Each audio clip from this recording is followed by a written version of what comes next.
led by the Vice Chancellor, Honorable Minister Engineer Jonard Asiimwe Akiiki is in the house. Can we give him a very round of applause?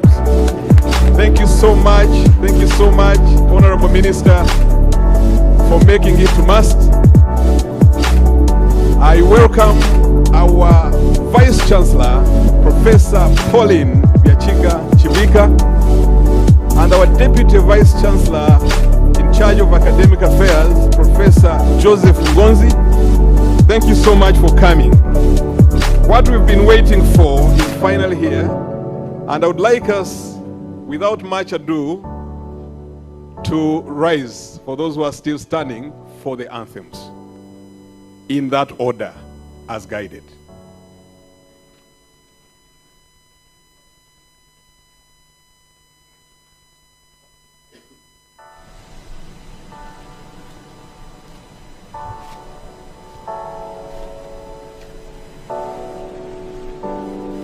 Anthems, please. We can sing.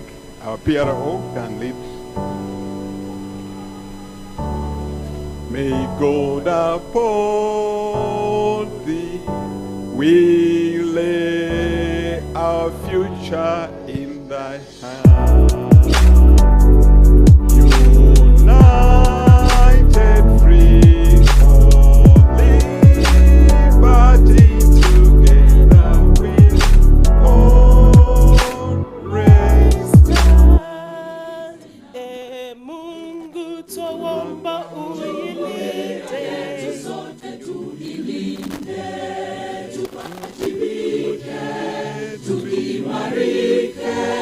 umoja wetu ni nguzo yetu, idumu jumuiya yetu.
Let me take this opportunity to invite here the very Reverend Nathan Bobs Mwesije to come and dedicate us to the Almighty God.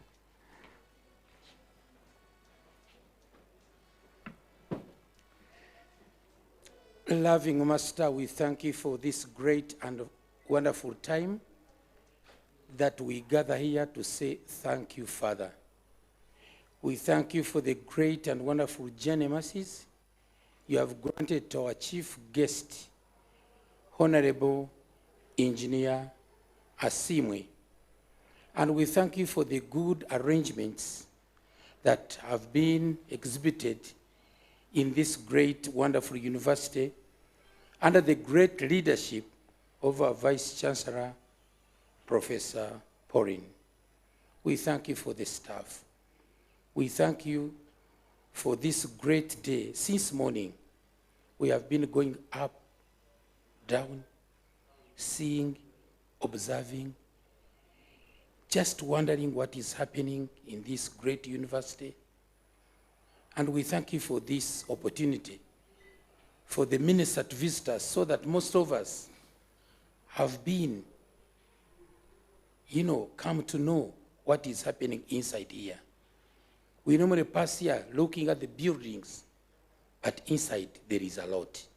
Father Lord, we thank you for the great appreciation whenever minister visited each and every part he was saying, and he was appreciating. And this is so great. And we thank you for the great time that he has given us the whole day in this university. Father Lord, we thank you for all the blessings. We continue to commit ourselves in the left program. Be with us. Be with the guest of honor. Be with our VC. Be with the staff. We thank you and praise you through that great name, the great name that is above other names. Through Jesus Christ, our Lord, we pray. Amen. Let's give God a hand clap for, and of course his servant, for taking us through. I take this opportunity to ask you, take your seats, ladies and gentlemen. Thank you very much for coming to welcome our Honorable Minister. Honorable Minister, your visit is not taken for granted. We know that in your busy schedules, getting this is much appreciated. Ladies and gentlemen, I would like to ask you take your seats as we embark on our program. I'm Dr. Medad Twinamasko Katonera, the Director of the Center for Innovation and Technology Transfer, who will be taking you through this program. I also speak only the yellow language because I'm an Erane Mukada. You clap for me for that. I can, oh, okay. I mentioned that for a purpose. Ladies and gentlemen, today we are very privileged because we are hosting not only the Minister of Science, Technology and Innovation, but also the National Resistance Movement Vice Chairperson for Western Region. In this case, Western Uganda. Let's welcome him with a thunderous applause because we know that we have a SEC member here, the Central Executive Committee head. And in his angles, he's a leader, he's a blessed family man. He is also an innovator. He's a project development engineer. We have a man that is closer to the Almighty God. He believes in God. You're most welcome, and your profile speaks for itself for the great work that you've done. So without much ado, ladies and gentlemen, I have already gone through the program, and all of us have our programs on the table, so I will not read again. But I want to take this singular opportunity to welcome our Vice Chancellor, beloved Professor Pauline Byachika Chibwika, to come here and welcome the Honorable Minister and all these members of the congregation to your university. You're welcome, Madam.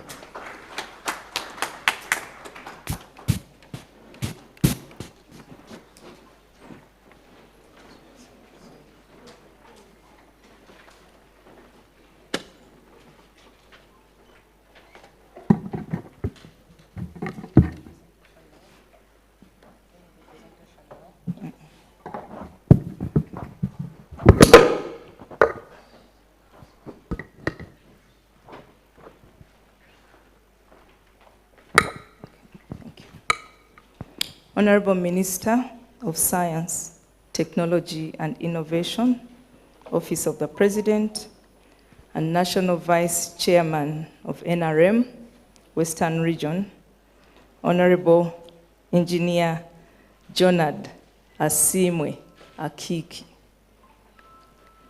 the Mayor of Mbarara City, representatives from the Office of the President, members of the Ministry of Science, Technology and Innovation, and the government delegation present, our religious leaders present, members of the University Council, my deputy vice chancellors and members of top management, the researchers, principal investigators, innovators, and development partners, members of staff, academic, administrative, and support, and all students, distinguished ladies and gentlemen, good afternoon. It gives me great pleasure on behalf of the University Council, management, staff, and students of Mbarara University of Science and Technology to warmly welcome you, Honorable Minister Asiimwe. We are deeply honored that you have chosen to pay us a physical visit and tour, and that you have decided to dedicate the whole day to us. When we were having lunch, I asked the Honorable Minister, what time would you like us to end? And he said, when you complete your program. So, Honorable Minister, I thank you very much. Your visit is timely and significant. It demonstrates the government of Uganda's commitment to placing science, technology, and innovation at the center of Uganda's socio-economic transformation. Honorable Minister, allow me to give you a brief about MAST. I know you've been around, you've toured, you've seen, but I'll just tell you a little bit about MAST. MAST was founded on a philosophy of community engagement from a historical and humble beginning of one faculty of medicine with only 43 students in 1989. MAST has grown to a student population now of 6,697 students and 603 staff. We run 2 campuses, and I'm glad you have visited both of them.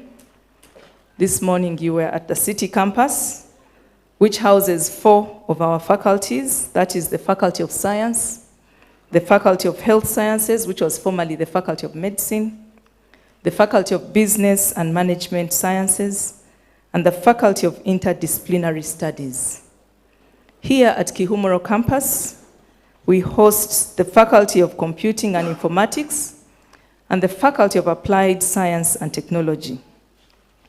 This academic year, MAST will open gates to students into the Faculty of Agriculture, Environment, and Veterinary Sciences. In addition, we have established and operationalized the MAST Research Institute. A lot of research has been conducted at MAST, as you've seen. The sample we've shown you, Honorable Minister, is just a tip of the iceberg of the research and innovation happening at MAST. We have coordinated and established this research under the umbrella of the MAST Research Institute, which houses the Center for Innovation and Technology Transfer, where all the innovations that you have seen are coming from, the Center for Maternal, Child, and Newborn Care, the Center for Tropical Forest Conservation down in Bwindi, Impenetrable Forest, and the Pharmaceutical Biotechnology and Traditional Medicine Center that you have toured today, as well as the Policy and Economic Data Center. Honorable Minister, I'm glad that during the tour, you took special interest in Farm Biotrack, as well as the MAST Policy and Economic Data Center. And as you have requested me, I'm going to keep in touch so that we can talk more about these centers. MAST was established with a clear mandate to generate knowledge that improves lives, and for over 3 decades, we have remained faithful to that mission by producing competent graduates. Our graduates are impacting and conducting research. They are in various ministries, leading many different departments, ministries, and agencies, as well as the private sector. They are fostering innovation and serving communities across Uganda and beyond. I want to thank the government of Uganda, and we all at MAST thank the government of Uganda that has supported us to achieve what we have achieved so far and continues to support us. Yesterday, I told the staff at MAST that the future is very bright for MAST. This year, we started the construction of the College of Health Sciences, and I'm glad that this morning you visited the site, and as an engineer, you were quite happy with what you have seen. This year again, we hope to begin construction of our main administration block here at Kihumuro campus and the Faculty of Science here at Kihumuro campus. This has been made possible with the support from the government of Uganda. And we request you, Honorable Minister, to deliver our humble appreciation to His Excellency, the President of the Republic of Uganda, General Yoweri Kaguta Museveni, for supporting MUST without hesitation. Today you have had the opportunity to see not only our laboratories and research facilities, but you have also listened to our researchers and innovators. And you have also seen the faces behind this science at MUST, the researchers, many of them are in the room here today. You have also seen some of the partners, and you have seen some of the people from the community from southwestern Uganda who are not necessarily students of MUST, they are not alumni of MUST, they are not staff of MUST, but they are being supported by MUST. We as Mbarara University would like to position ourselves as a regional center for socio-economic transformation. We want to be able to support our sister universities in the region. There are quite many. We have the Bishop Stewart University, the Ankole University, the St. Joseph University, the Kampala International University. I could go on and on. Because of the capacity we have built at MUST, we think and believe that we can become the regional giant, which we already are, but a giant to support the sister institutions around here. And for that reason, Honorable Minister, we want to position ourselves as a regional center for data science and artificial intelligence. We want to position ourselves as the regional center for drug development in natural therapeutics and traditional medicine. Already, we are the regional center for economic data, and we want to continue in that direction. This morning, you have visited our genomics and biotechnology laboratories. You have seen our engineering facilities. And as an engineer, you took special interest and spent half a day only touring the engineering labs. I kept complaining to the Honorable Minister that you're spending too much time in engineering. There are other things to see. But I had to accept, because he's an engineer, I had to accept for him to take that time. Honorable Minister, you have seen the capacity we have. You have seen the engines and the equipment that we have in our laboratories. We have the capacity to become a regional center. You have seen our laboratories, you have seen our production platforms in Farm Biotrack, and you have briefly interacted with these innovators whose work addresses national priorities, including infectious diseases like malaria, including antimicrobial resistance from Professor Bazira's lab, including medical technologies, you have seen the MRI, including pharmaceuticals, digital systems, like you have seen our students' academic information management system that is home developed and is being used by Mbarara University of Science and Technology, which we also hope to roll out to sister universities. Honorable Minister, Mbarara University believes that universities must evolve beyond their traditional roles of teaching and publishing. Universities must become engines of innovation, enterprise creation, and national development. Research should not end with publications. Innovation should not end with prototypes. Knowledge should not remain on library shelves. Our aspiration is to translate ideas into products, technologies, policies, businesses, jobs that improve the quality of life of our people. And for that reason, we are establishing the Entrepreneurship Center to boost entrepreneurship for all our students and the community at MUST. We are strengthening the entire research and innovation value chain from discovery to discovery science to product development, commercialization, and industrial partnerships.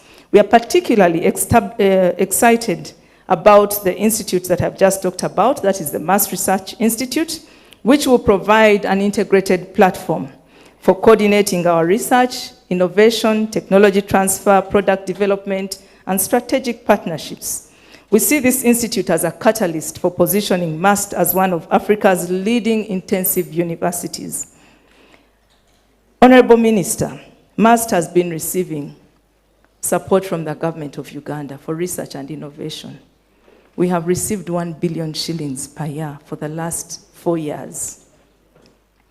Honorable Minister, our sister universities, some of them are receiving 30 billion shillings per year for the last 4 years.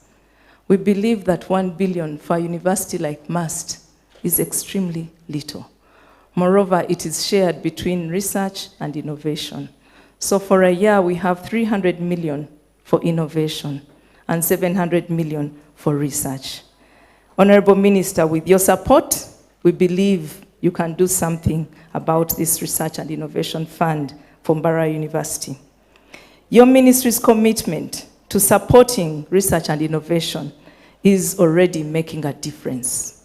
All the products you have seen there, and many more, and many of the research projects you have listened to, have been funded under the Ministry of Science, Technology, and Innovation. We want to thank you very much. And we want to thank Brenda and the team, Peter, Brenda, Cosmas, and the whole delegation that came with you, Honorable Minister. They have greatly supported us. Honorable Minister, this afternoon, you're going to hear from the scientists briefly, and I request the scientists to make it very brief because the Honorable Minister must be tired, but also the day is long gone, and we don't want to leave the room at midnight. So when you present, please be brief. Honorable Minister, this afternoon, we're going to listen to several projects, including those that have been funded under your ministry, as well as those that have been externally funded, including infectious disease, technology, engineering, and so on and so forth. These projects demonstrate that investment in science is not an expense. It is an investment in Uganda's future competitiveness. Honorable Minister, I want to humbly also welcome you back in November. On the 20th of November, we shall hold our annual Research Dissemination Conference, and I humbly want to invite you back so that you can hear a lot more of the research and innovation that is coming out of Mbarara University. As we look ahead, we believe Uganda has an extraordinary opportunity to position itself as a regional leader in biomedical innovation, pharmaceutical development, health technologies, innovation, and so on and so forth. To realize this ambition, universities must work hand in hand with the government, with industry, with development partners, and with the community. Mbarara University stands ready to play this part. We are committed to producing highly skilled scientists of all calibers, from engineers to clinicians, innovators, and entrepreneurs who will drive Uganda's industrial transformation. We are committed, Honorable Minister. And during today's engagement, we also look forward to sharing the vision as a presentation for establishing the regional hub for drug development in natural therapeutics and traditional medicine, because Uganda possesses a rich diversity of plants and trees that are known to have medicinal value, and when combined with rigorous modern science, could contribute significantly to developing safe, effective, and affordable medicines for Africa. This is just one of the initiatives at MUST. Allow me to thank you, Honorable Minister, once again for visiting us, and to thank the Office of the President and your Ministry of STI for selecting MUST for this very important visit. Your presence encourages us as researchers, as innovators. It inspires our students. It reinforces the government's confidence in universities as strategic partners in national development. Honorable Minister, we warmly welcome you to MUST and look forward to fruitful discussions. We look forward to your keynote address this afternoon. Thank you very much for your kind attention. Succeed, we must. Let's again clap for our beloved Vice-Chancellor. Thank you so much, Madam Vice-Chancellor, for giving us hope as always. And I want to assure you, Honorable Minister, for the last 18 months with our Vice-Chancellor, we've seen transformation. If you agree with me, please clap for our Madam Vice-Chancellor. Thank you very much. Honorable Minister, before I invite the Lord Mayor of Mbarara City, who is also known as Etara. Etara means light, and he has indeed been the light. Allow me to mention that before you, we have our two religious leaders. One of them is a bishop's commissary, the Very Reverend Nathan Bobs Mwesje, representing the Bishop of Ankole Diocese. You're welcome, Very Reverend.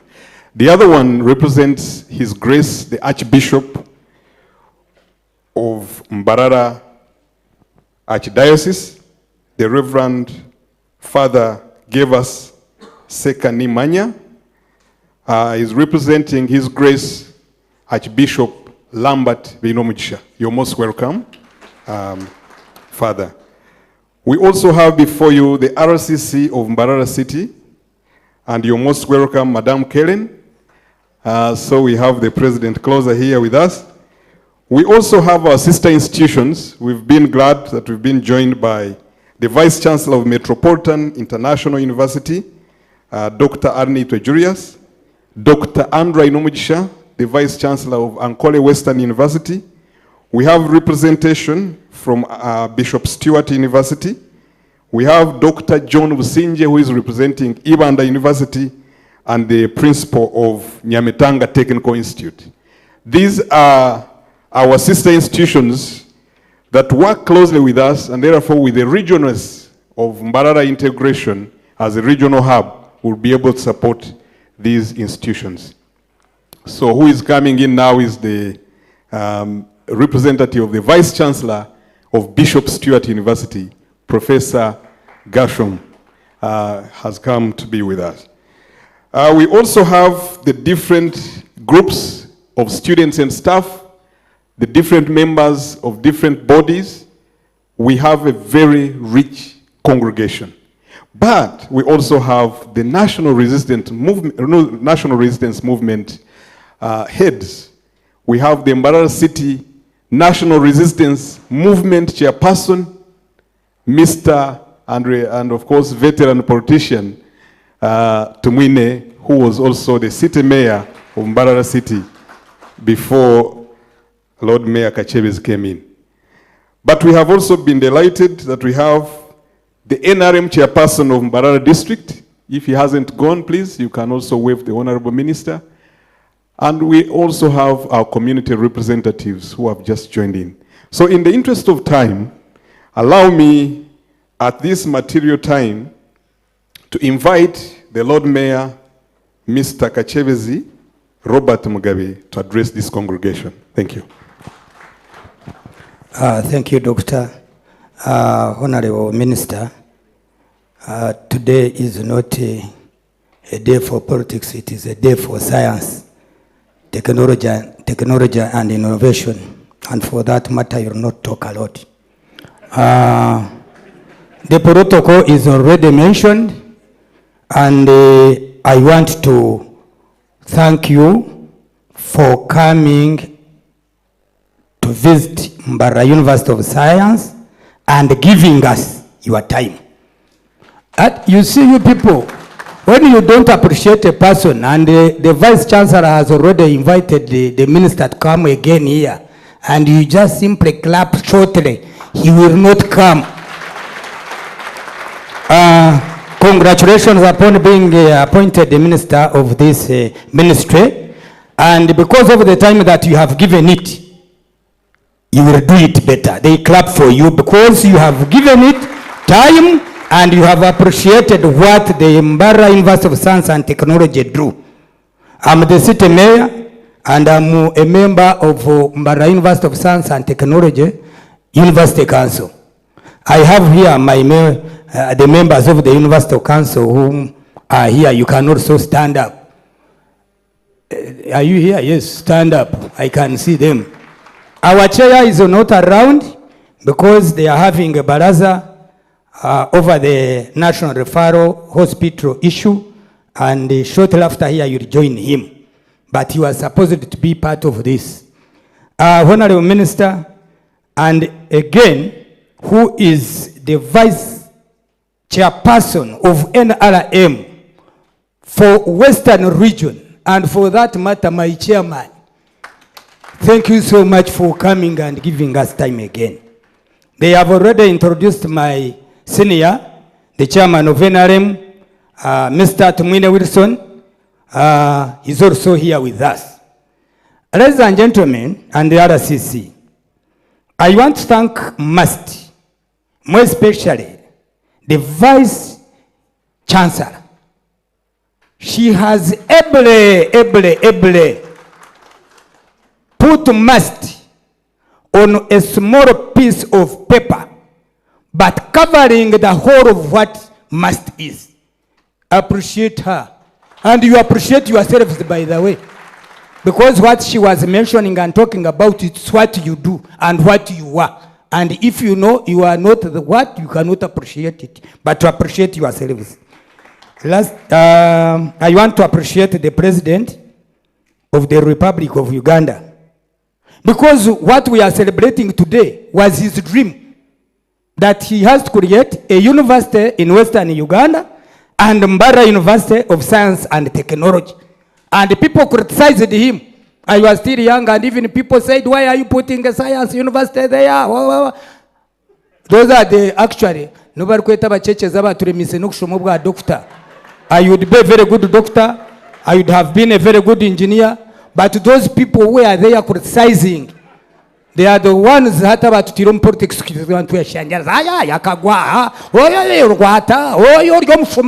You know, such a things. But the president had a vision. And his vision is what is bringing us here right now. It's the plight of the nation. It is this development of Western Uganda that we have.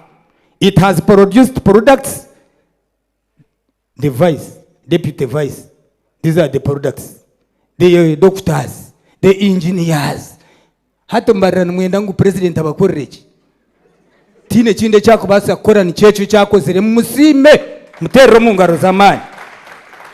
And lastly, when of course a lot has been said, but as a university council member, I know the Vice Chancellor must have told you what we are going through. You have heard what we are receiving in terms of boosting innovation and science. We are still there. We need money for these people to do and carry out a lot of research. But I want also to appreciate you people if you don't know, because you have worked closely and you have made my community also proud, and it is even getting out of poverty. Because you also go in the community and work with them. Thank you so much. And you also vote for me. And President, lastly, Honorable Minister, when you go, I want you to take this message to His Excellency, the President of the Republic of Uganda, that Mbarara City leadership appreciates his good leadership, appreciates what he does towards the development of our city.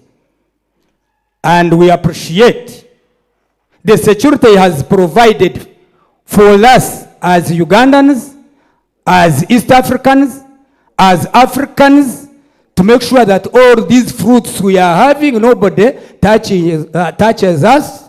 We are here, we eat, we... Actually, last time they made an error when they were typing. Instead of putting Mr. Kacheves, someone said, Associate Professor Kacheves. Where else would have done that to me? So for that matter, I'm an Associate Professor Kacheves who has not achieved that, but I know I will achieve it. So thank him for what he's doing, and we are appreciating.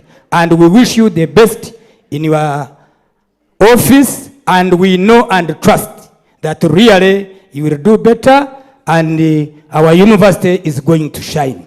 Thank you so much, and come again. Thank you so much. Asante sana.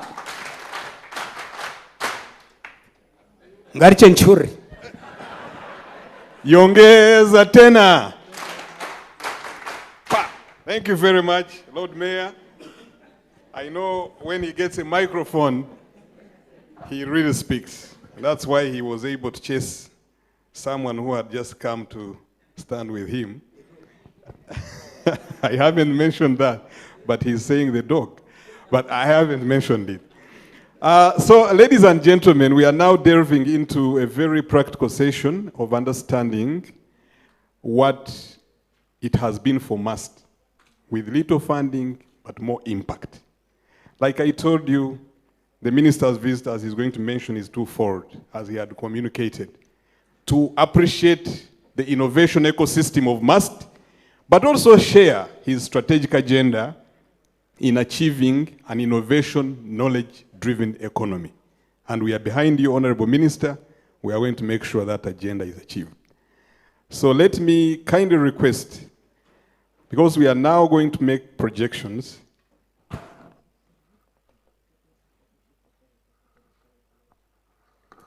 so I kindly request the ushering team to come close. We are just going to make a U-turn. Where the minister is sitting, we'll move a little bit in front and move to face the other side so that we can be able to look at the screen that is projected. So ushering team, please do that explicitly, very quick, so that we save time and allow this quick shift. This is also an innovation. It's also an innovation because at MUST everything is done in an innovative way. So I will request Mr. Tebandeke to project the CITT research and innovation impact. And after that, I'll ask my brother, Dr. Kauma, are you going to present on behalf of DRGT? Yeah, so you'll project the one for DRGT.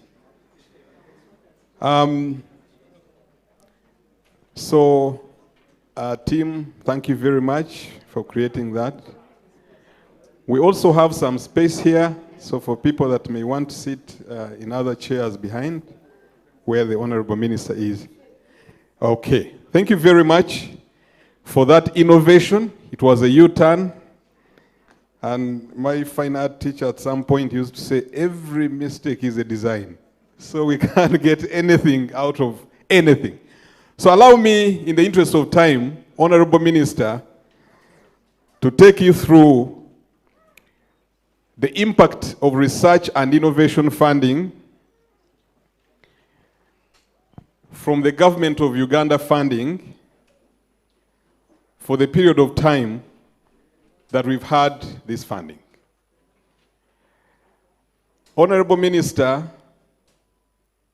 the research and innovation funding under the Center for Innovation and Technology Transfer has been driving functional prototypes, intellectual property startups, intellectual property registration and startups, skills development, socioeconomic transformation through the MUST's innovation ecosystem. This is a very brief background, which I don't want to delve into in the interest of time, but CITT was approved in 2018 and launched by the Minister then of Science, Technology and Innovation in 2019.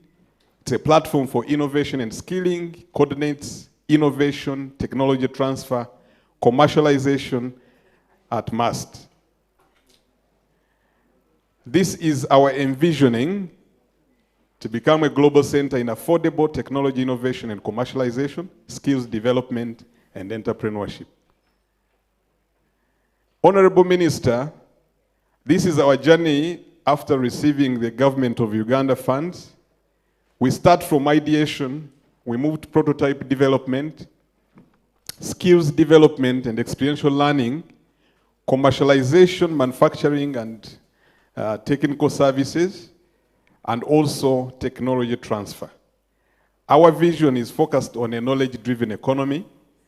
As you can see, this is a CITT innovation pathway that has been copyrighted by Uganda Registration Services Bureau.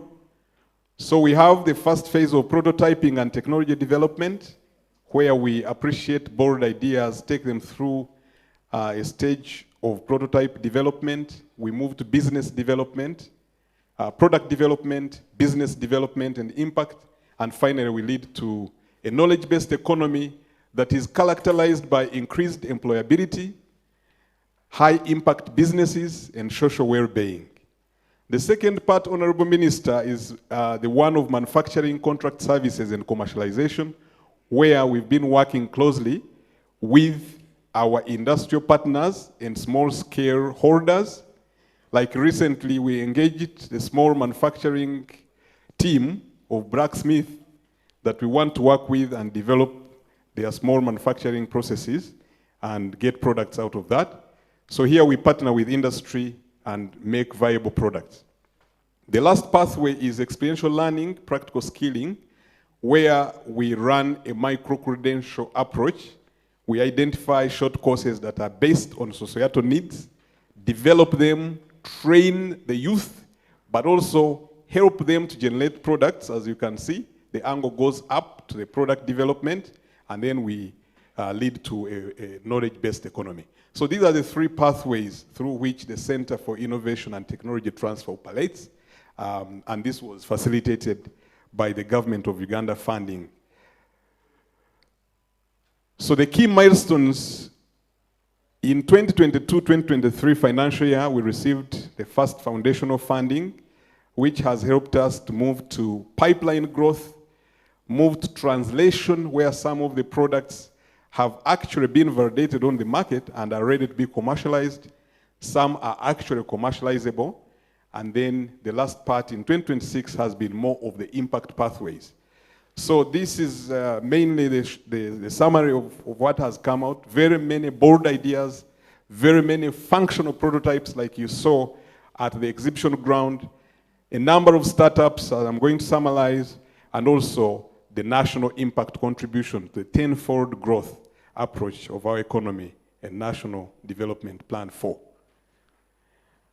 Honorable Minister, the highlighted is the money that we've been receiving to support the innovation ecosystem since 2022-2023. The first 2 years, the university was still funding the center with little funds that were coming from the research domain. But you can see that for the last 6 years, we've not been able to get more than 1.3 billion Uganda shillings. But what you've seen on the exhibition ground has been amazing to demonstrate value for money. But from this money, you can see that 53 teams have been supported. And Honorable Minister, allow me to take you through our traction, which demonstrates the capacity that MUST has and the effort that has been put there, supported by management and our University Council. So in summary, we've supported 53 teams with very limited seed grant. And out of that, we've been able to appreciate 18 functional prototypes, 15 products that are already validated on the market. We've had 6 regulatory approvals by NDA and UNBS. We have 8 teams that are under product development. We've registered 39 intellectual properties, and right now we are working towards licensing them for commercialization. We have also had 28 filings that we have submitted to URSB, but also we have submitted to the World Intellectual Property Organization. We've created, Honorable Minister, 761 jobs from the youngsters that have been supported through this ecosystem, and we already have 73 startups or companies that have come from this funding. As you can see, we have a potential with limited funding, but greater impact. And we believe once we move forward with more funding, we should be able to have greater outputs. Honorable Minister, this is a summary of the teams and how they are moving. We make sure that they go through a rigorous assessment process, but also for those in therapeutics, they go through clinical trials and ensure that these products, when they go to the market, they are authentic and science-driven. So, Honorable Minister, we have also embedded design thinking into our competence-based education and innovation skills. All our programs the Senate passed that they have to have a course of design thinking, which is very critical in facilitating early career innovators in year one. We have also been able to have other externally funded approaches, got some projects from Belgium that supported us, and here we have set up an innovation co-creation space. Unfortunately, you couldn't visit it because of time, but we have some 3D printers, 3D scanners, laser cutters, and other fabrication equipment that can actually push forward. The challenge we have here is that we lack circuit design printing.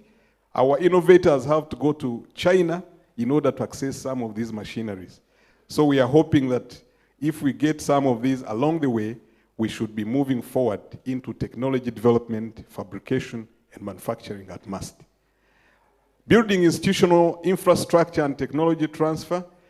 Honorable Minister, through this funding and capacity development, we've been certified as a Technology Innovation Support Center by the World Intellectual Property Organization and Uganda Registration Services Bureau. This is fundamental because it will support all the regional institutions in moving forward with their technology development and prototyping. We have also registered the MUST Holdings Company Limited. This was registered in 2024.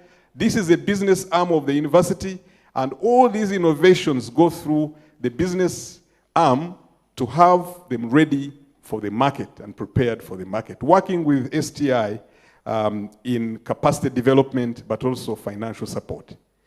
We have also opened up business opportunities, signed a number of MOUs with different companies, and we have also established what we call industrial barazas that work every quarter of the year.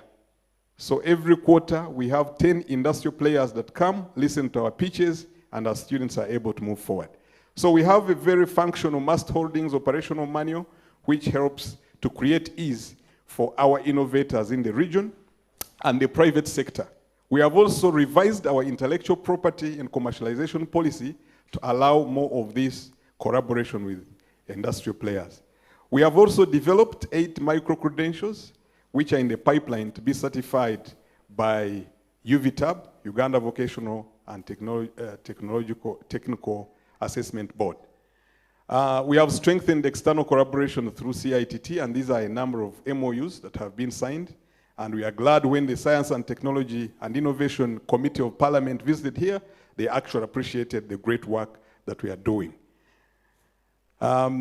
Expected outcomes of these MOUs have also been listed, but this document is on your file and allow me to move forward in the interest of time. We have also won some grants that have supported us. We have turned research funding into products, skills, and enterprises, and this has been witnessed from what we see. And we want to make Uganda the best as an institution. We have also been able to replicate and institutionalize our innovation pathways through copywriting, replication, commercialization, national scale potential, and investment-ready infrastructure. We have still some needs, but this is a management issue. We keep engaging management, and we want to thank management for this establishment. So I want to stop there in the interest of time and appreciate you for coming, and take the opportunity to invite my colleague, Dr. Simon Kauma, to add on the research arm of the impact we have generated. Kindly clap for me if I did well. But 5 minutes for Dr. Kauma, please. Thank you very much.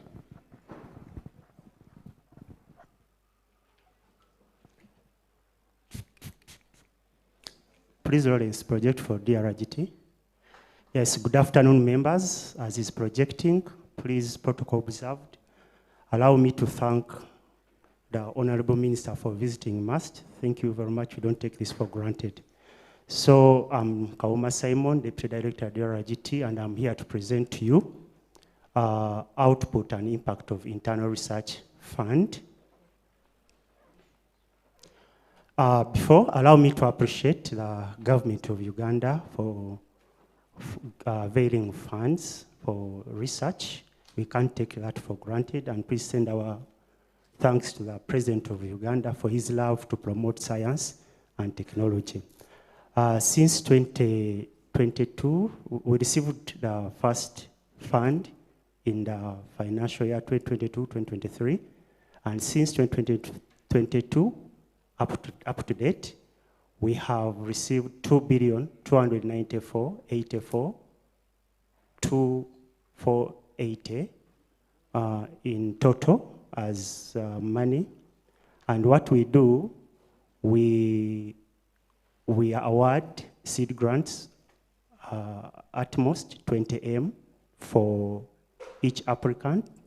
And so far we have awarded 92 teams.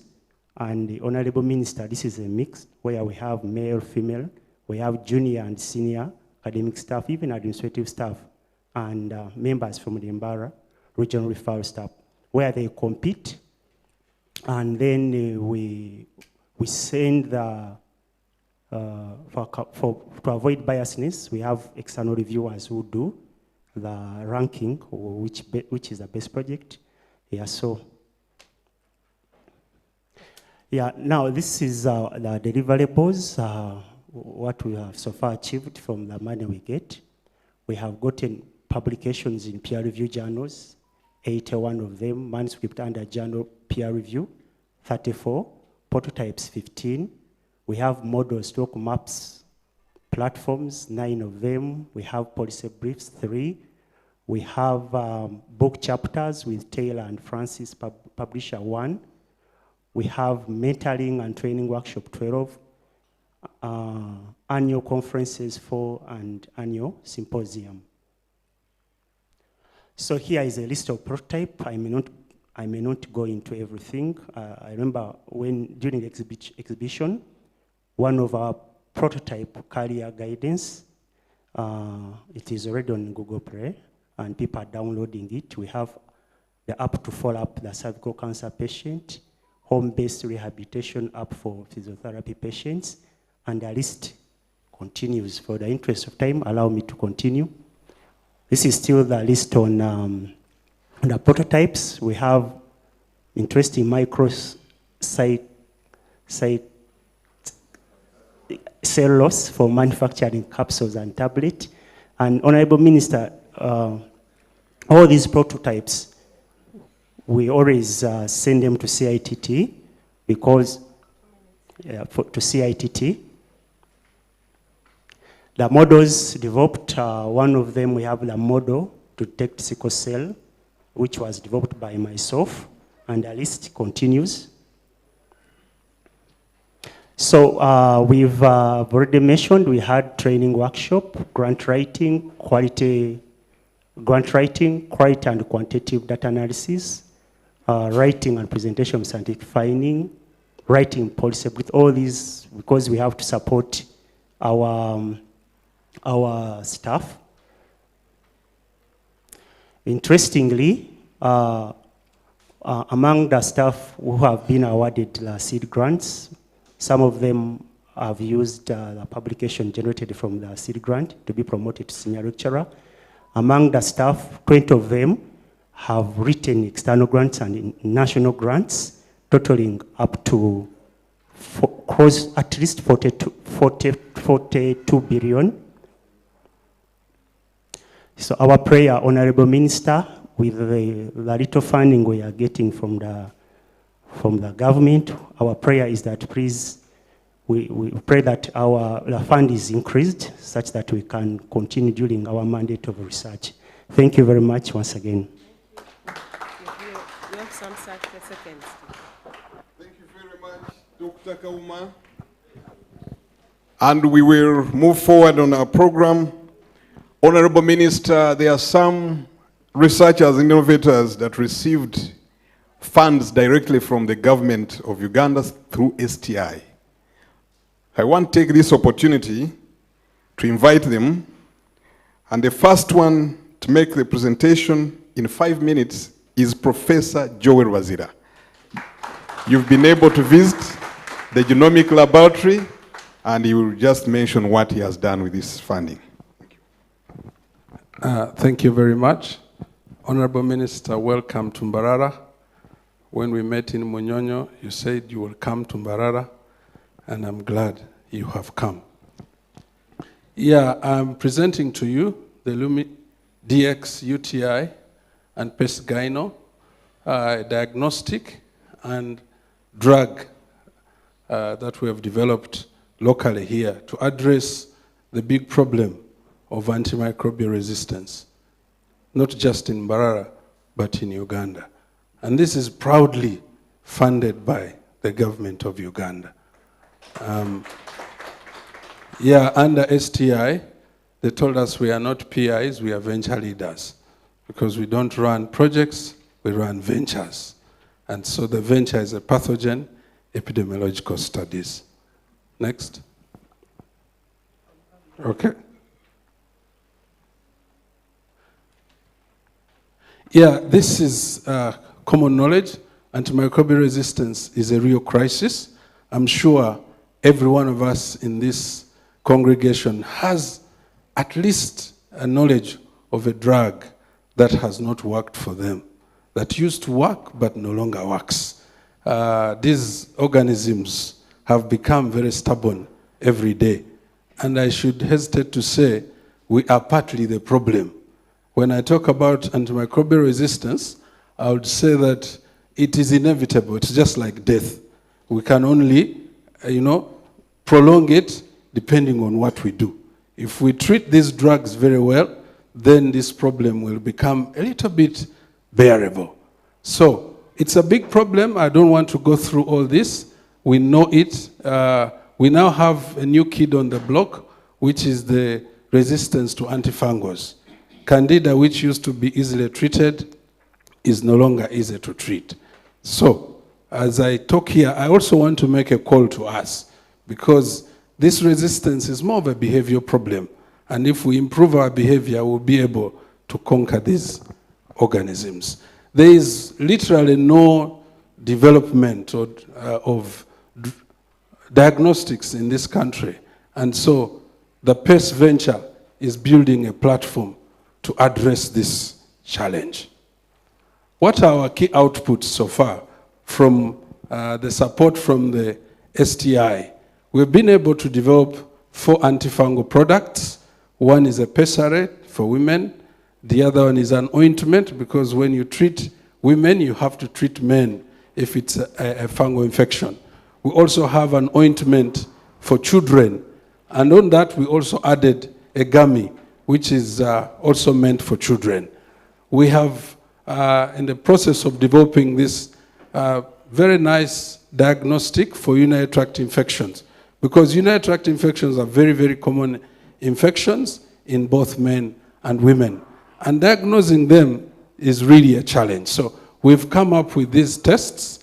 We are also not just using the money we have been given, we are training other people to look for money.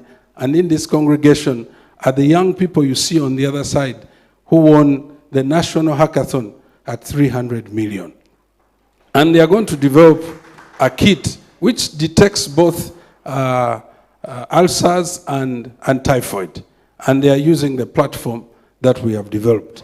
This morning in the lab, you saw the H. pylori kit, which another young man in the lab has also developed. We don't only build products, we also build people. As you can see, my beard is growing white every day.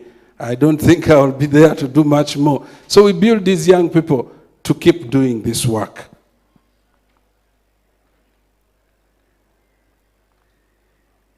Okay?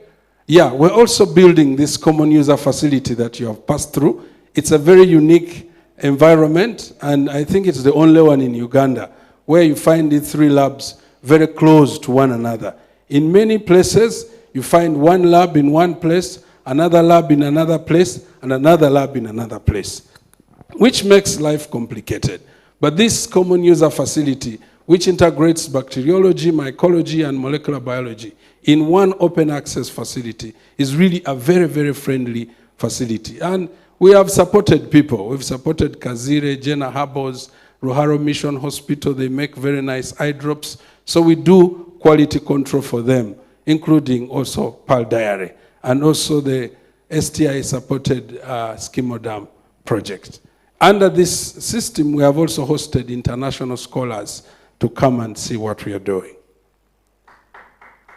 Yeah, we are not only just talking about products, we're also talking about money.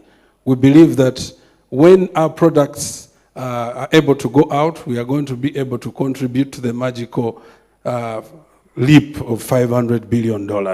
As you know, these are diagnostics and drugs. The demand is actually high. We've tested some of these in the lab, and they actually work. Patients come in, we use leftover samples, and we are able to make good diagnosis. We want to move from that tube that we showed you today to this small kit that can be done in any part of Uganda, in any lab. We're already in talks with Microhim and Revito to help us with manufacturing these products of ours. So we want to thank the government of Uganda for giving us money, the Master Administration for giving us an enabling environment, and we give a shout out to the pathogen economy. They have really been very, very supportive people. Thank you very much. God bless you. What wonderful outputs. Let's clap for Professor Joel Rubazira. Let's now welcome the Plastic Waste Recycling Project led by Dr. Dennis Bosa, represented by Mr. Benedicto Buchana. Let's welcome Buchana in 5 minutes, please. Don't go beyond 5 minutes. When you see me standing, please take note and start concluding with a prayer to the minister. Let us welcome Buchana to give us. Thank you, MC. I can't start before welcoming the minister. I welcome you once again. I welcome you to the lab, but I also welcome you to this presentation. So I'm presenting the recycling of plastic waste into eco-friendly interlocking blocks, but also other building materials that we got from the plastics that we collected. So the project mainly aimed at collecting plastics waste, that is e-waste, Kavera, and so on, and then turn it into user-friendly products, like we are going to see. How does it go back?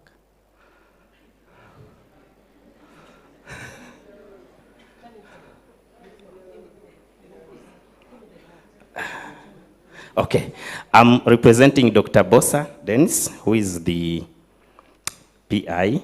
Then, so the national challenge that we looked at was about pollution and also the housing crisis in Uganda. And by that time, 2022, when we carried out the search, the daily waste was approximated to 1,500 tonnage per day. And that was in drainage system and also the agricultural farms, as it can be observed on the other side of the presentation. So we looked at the housing units that needed to be constructed by that time, and 0.9 million of those units were in a poor state.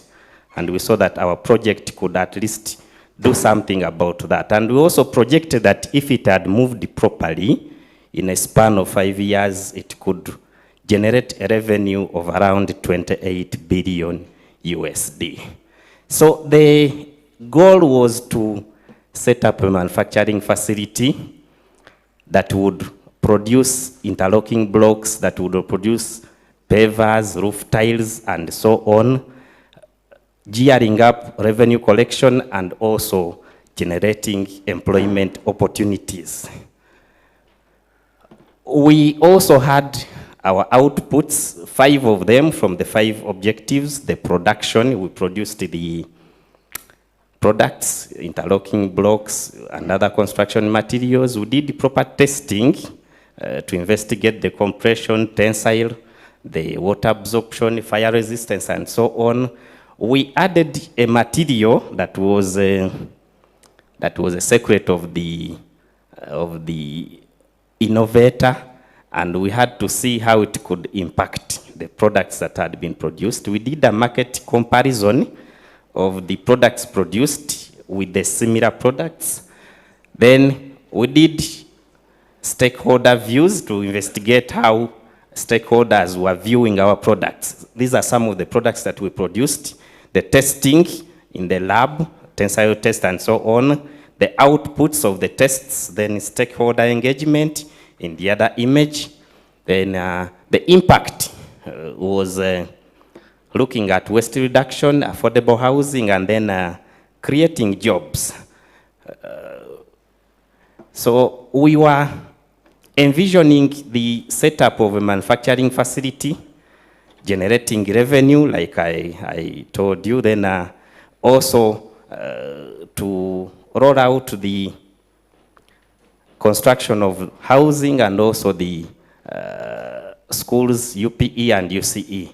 So we produced the products which had better qualities. We searched from the community and 80% accepted our products. We did capacity building of 18 undergrad students that participated, and we looked at fire resistance plus air quality properties, which were also good compared to the products that were on the market.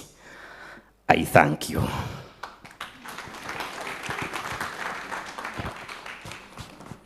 Thank you very much, Ndugu Benedicto Buchana, representing Dr. Dennis Bosa for this project. This was also an STI-funded project, and we are glad of the outputs. Let us now welcome the man with the liquid smoke. I always make a joke with him that the smoke made the beard white. So take us through, please. Dr. Ororo Joseph. Thank you, Dr. Maiden. The Honorable Minister, the Vice Chancellor and protocol observed, ladies and gentlemen in your respective capacities, I'm presenting our project commonly called liquid smoke. Quite a rare thing, isn't it? How do you get smoke and make it liquid? We've been able to do that. So what you see here is liquid smoke. So we get trees, we burn them, collect the smoke, and convert it to liquid, and from that we generate a lot of products, and that is what I'm going to be talking about. So what were we working with? Our initial intention was to work on an antibacterial product that we get from liquid smoke, to get the liquid smoke food flavor, which is this. And the good thing about it is that it is free from what we call polycyclic aromatic hydrocarbons, which are known to be carcinogenic, and they are available in many liquid smoke that you find. This, from Mbarara University of Science and Technology, does not have that. It's free from it, so it is safe. We are working on activated carbon. You've heard about charcoal tablet for those of you who are in clinical practice. And for those who are doing filtration products purposes, we use activated carbon for very many activities. So we are producing that. Then we are also working on vinegar, wood acetic acid. Many of you have used vinegar, isn't it? We can get them from the same product. So where do we get them from? I'm going into that. I'm representing a big team. This project was given to me by the Ministry of Science, Technology and Innovation to work on it. And we have done quite a good job, and I thank the ministry for that. So after Professor Joel's presentation, the problem is antimicrobial resistance, and we're working on that. It's a big problem. It's already said, I don't need to report. Two, in this country, we are importing a lot of things. We import liquid smoke, we import activated carbon, we import this vinegar that we are talking about, and so many other things. We don't address all, but we are able to, if we are able to do this, we should be able to cut that. When we do that, we keep money in the economy of Uganda without sending it outside.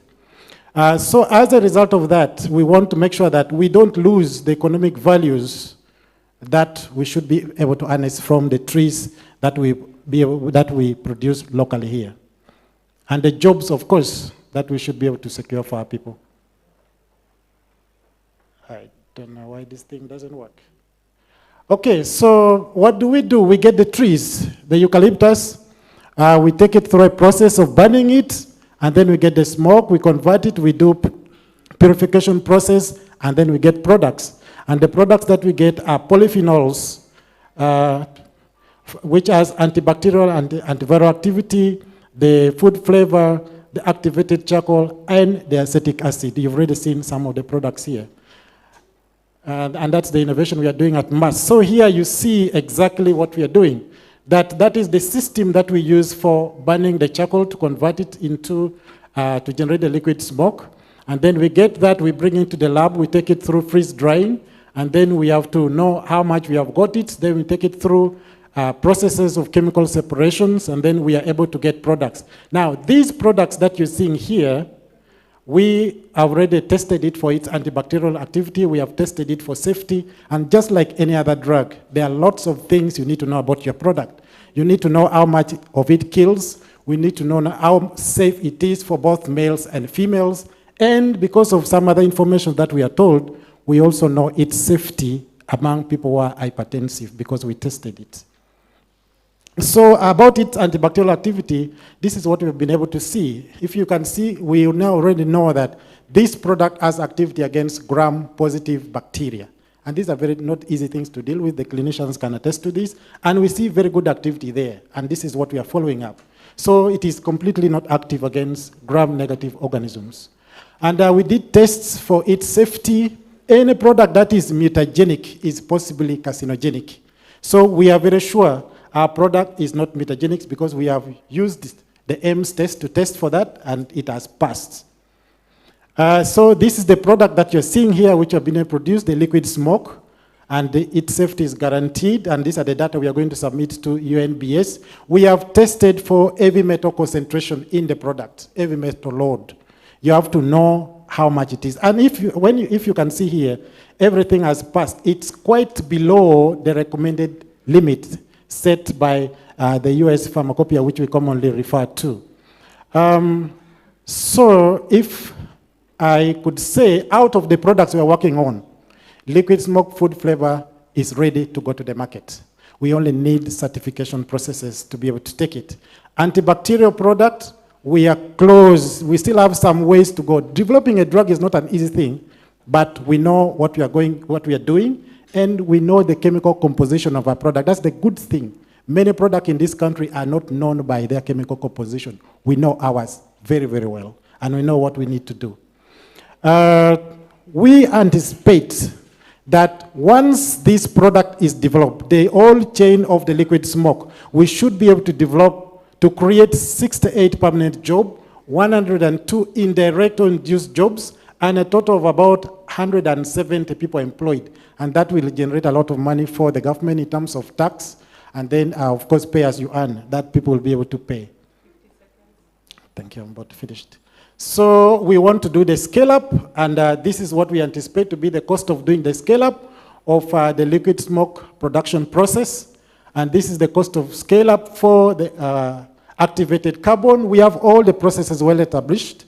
We just need to do the scale-up. And this is what it will cost us to do research on the antibiotic so that we can be able to come up with the antibiotic that we need and acetic acid.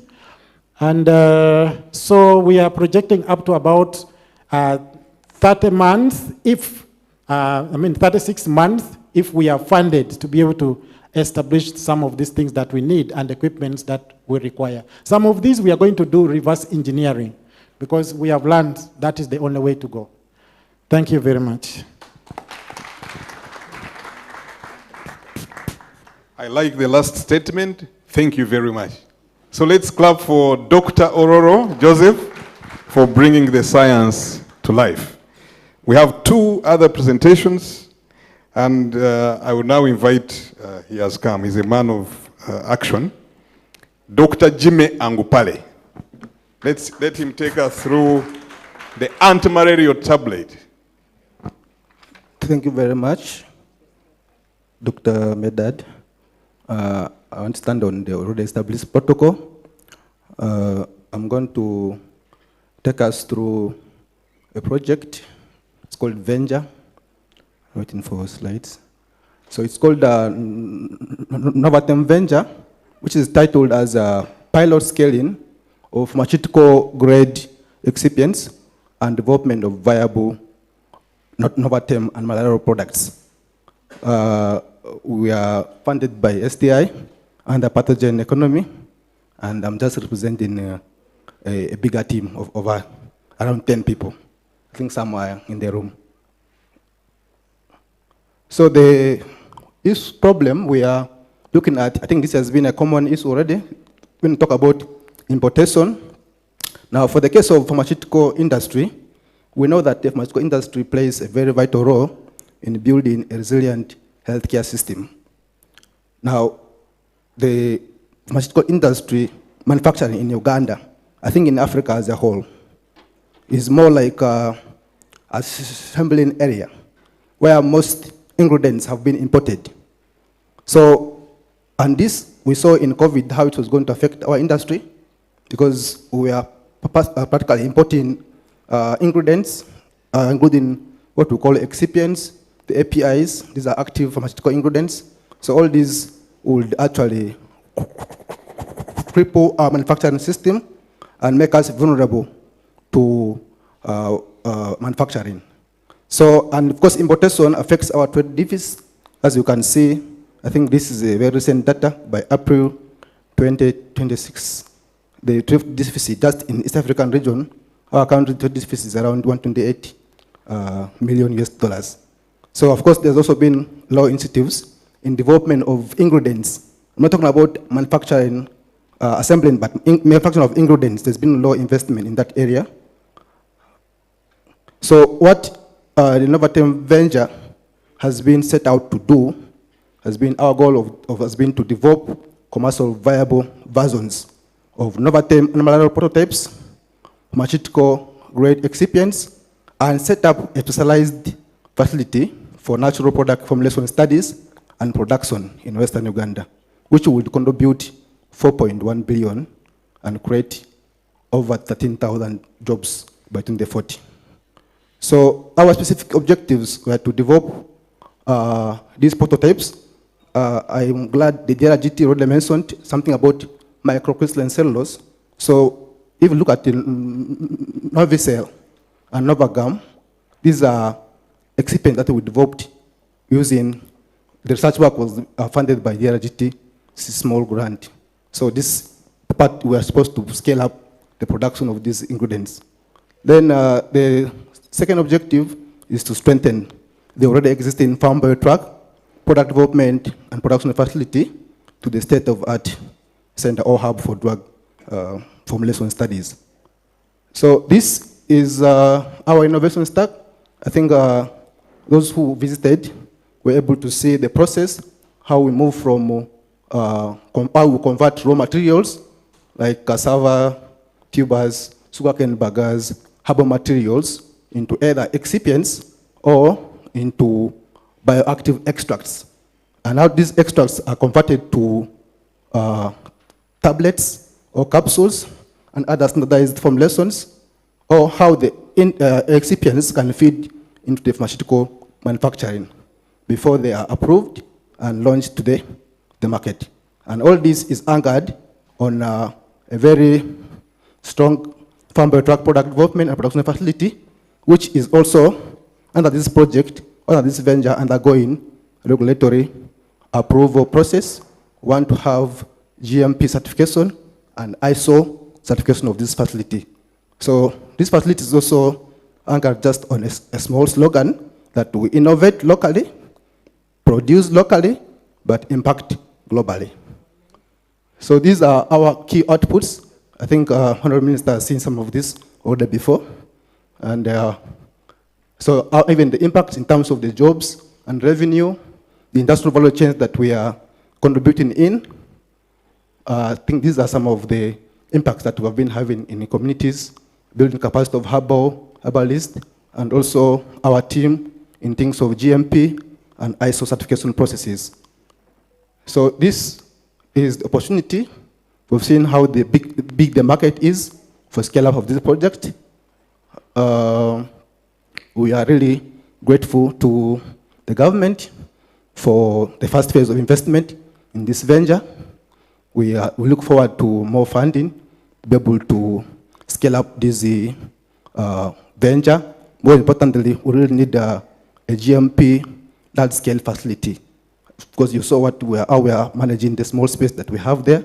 This will really help us to be able to realize the contribution of this 4.1 billion and also the kind of jobs that we want to create. Thank you so much.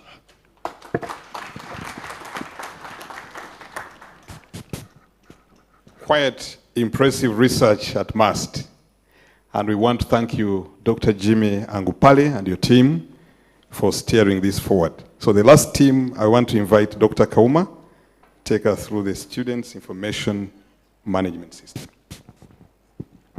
Yeah, thank you very much once again as he's projecting. Lawrence? Yeah, SIMS is Students' Management Information System. And what sparked us to come up with this system was, this is Students' Management Information System. It has been funded by the government of Uganda through CITT and DRGT Internal Research Fund. I don't want to take credit alone. It's a big team of about 10 members. These are the members in the team. Please, next. Oh, sorry. Okay, currently, MAST used to have an academic system owned by a private company. I won't disclose the name. And this system was procured through the government of Uganda, and it was funded. And the government of Uganda was supposed to continue paying maintenance charges. Unfortunately, there were some delays in payment, and this system decided to switch off the entire system, and this affected most of public universities which had rolled out on that system. So, besides that, you cannot risk sensitive data like students' marks and data to a private or third party. So as MAST, once they switched the system off, and this escalated up to University Council, and University Council said, how can we be a university of science and technology, and we cannot have such systems in place, and yet we have a fully fledged faculty of computing and informatics. So, in that meeting, Council tasked the former DVC Academic Affairs, Professor Kamkama, who summoned the Dean Faculty of Computing and also the IT officer, that's Mr. Amos, in his office. I don't know what happened in their meeting. When the Dean came back to the faculty, he also summoned me. And he was like, Simon, you are the head of software engineering. We've been tasked to come up with a system for MAST. So I've given you 1 week to come up with a proposal together with a team. So within 1 week, I managed to put up a multidisciplinary team, where we sat down, we came up with a proposal, we presented to CITT.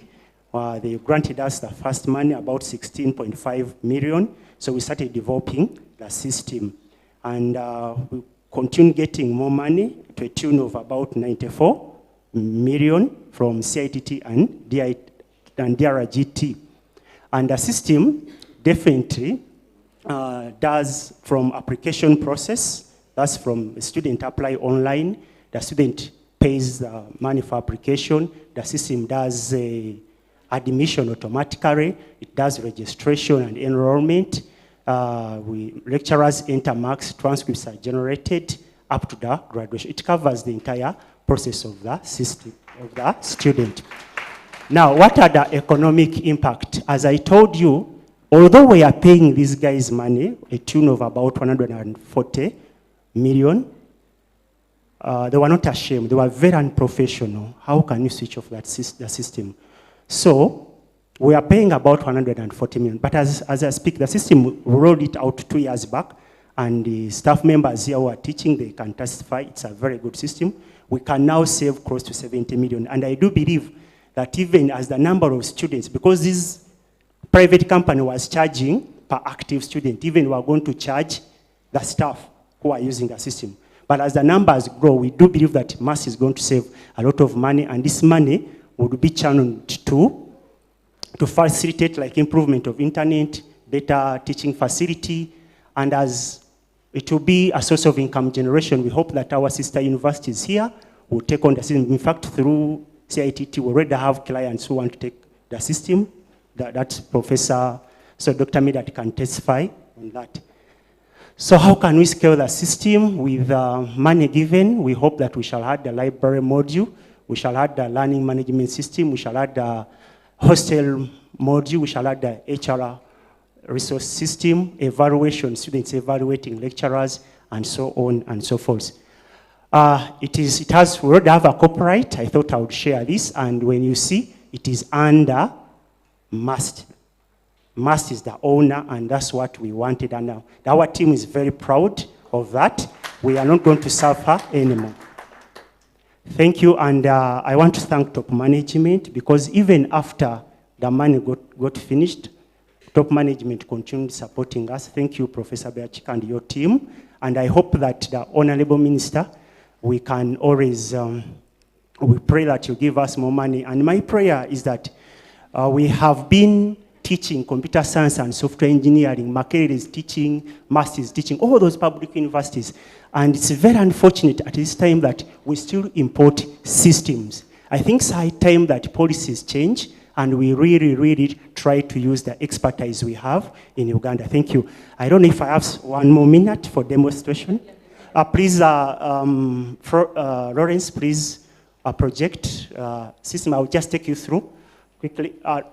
We have a number of modules, as you saw on this left panel, but we'll be interested in more on the dashboard for decision making. For example, you see we have a number of faculties, 9 of them. We have undergraduates. I can't see where the next undergraduate programs.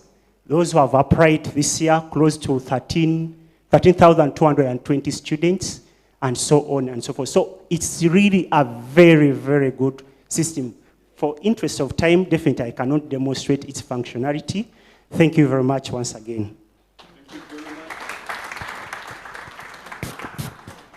What a wonderful opportunity for us to develop a homegrown system. And I believe, Honorable Minister, you can make a decree and say all universities in Uganda should use the student information management system developed by Mbarara University of Science and Technology. Because 140 million he has mentioned is just for routine payment, but securing it was more than $1 billion to get an external system. So we want to thank the team for a great job done, and we are now proud. We already have other universities now approaching the university to adopt this system, but we need a ministerial statement and we move forward. Thank you very much. So I am being advised always by my Vice Chancellor that health is very important. Let's stand up with due respect, Honorable Minister. I will speak 2 things and you repeat. One of them, I will say STI, then we'll use this sign, not another sign, please. STI, making Uganda the best. Okay? That's the first one. The second one is must succeed we. Must. So let us try it again. STI, making Uganda the best. Must succeed we must. Thank you very much. You can take your seat. Thank you very much, Honorable Minister, for allowing me to do that small, simple exercise. Thank you very much, Angela, for reminding me of that.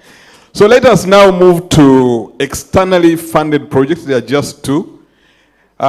These are interesting findings. That's why we are not so much worried of the information overload, because all these things are interesting. Professor Edgar Mulogo is a very strong scientist, and I want to invite him to come here and take us through the malaria prevention intervention. Prof, you have the platform, 5 minutes, please. Thank you, Medad. But my prayer is that you'll only stand up when we come to the thank you slide. Yes, so, Honorable Minister, we are honored to have you here. We thank Madam VC for inviting him to MUST to showcase what the university is doing, all protocol observed.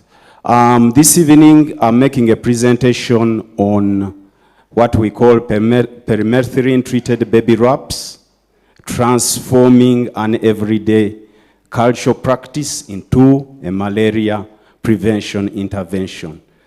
The baby wrap locally is known as the lesu. So we are going to see what this innovation has done and how we hope it will improve health and curb the burden of malaria in this country. So when I look around this room, I believe that at one point in time when we were toddlers, we were all strapped to the backs of our mothers in a lesu. That one I'm certain about. So we can imagine a rural woman preparing an evening meal. We know that through the government of Uganda, practically every household has been covered with the bed nets. So we are certain that these toddlers sleep under a bed net and away at night. But when this mother is preparing evening meals, this toddler is exposed to these malaria vectors. This is an everyday reality. So our question was, could this baby wrap that is strapping the mother or strapping the baby on the back become a malaria prevention tool? Now, I would recommend a number of you to read the book by Robert Apdegraff. This book, though published in 1916, is still valid up to today in the business world. The book is about a gentleman called Oliver Obvious Adams, who rose from a very simple man to a very successful businessman in the advertising industry. This Adams man, in that book, it was written, he had the talent of spotting simple solutions that others would overlook. And so the author wrote that success often comes from seeing and acting on the obvious. And that is what this presentation is about.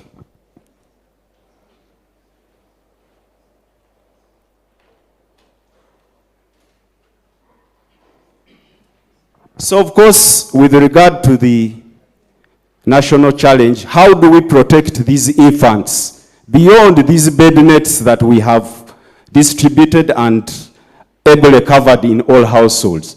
We see that malaria remains a leading cause of morbidity in our health facilities. Importantly, the children under 5 are the ones who bear the greatest burden, both of the severe illness and the deaths. We know we have current interventions like the nets, like the indoor residue spraying, but all these are indoors. What do we do for the infants who are carried outdoors in the evening? Because due to a number of factors, one of them changes in mosquito biting patterns, climate change, and all these things, a lot of children are getting bitten increasingly during this time.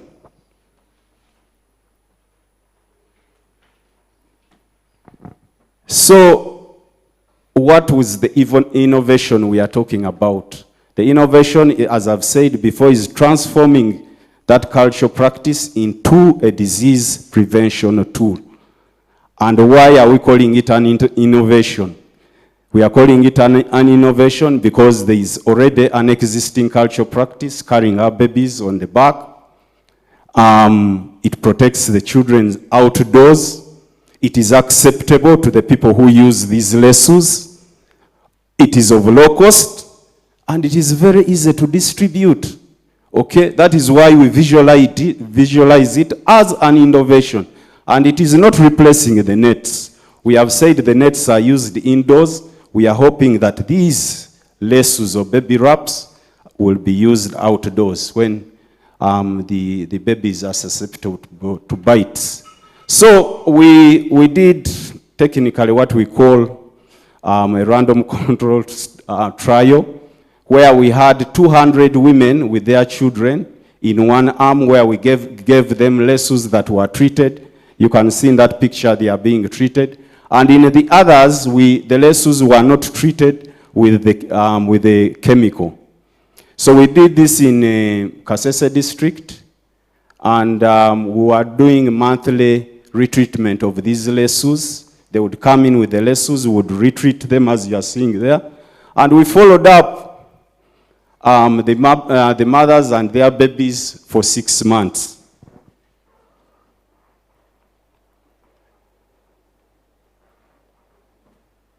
So what did we see? Among the mothers and children with treated lesus, we had only 34 cases of malaria. While in the other group where the lesus were untreated, we had 94 cases, which translates to a 66% reduction in malaria incidence in this group of women. Now, we are rolling out a vaccine, a malaria vaccine for under 5s. And in terms of efficacy, it is at 60%. We are saying the lesu is at 66%. Okay? So this is the evidence that we generated.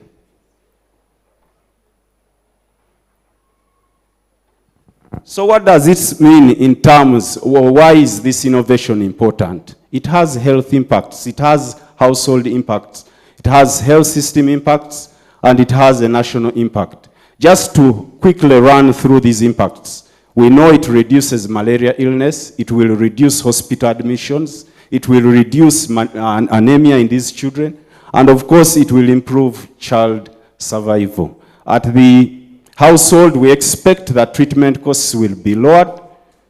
The time taken to care for children within health facilities also will be less. That means we have less productivity, less lost productivity, and of course, less financial hardship in seeking treatment. As far as the health system is concerned, we expect it to reduce drug demand. It also will reduce pressure on our health facilities, and of course, will support the goal of universal health coverage that we intend to achieve by 2030.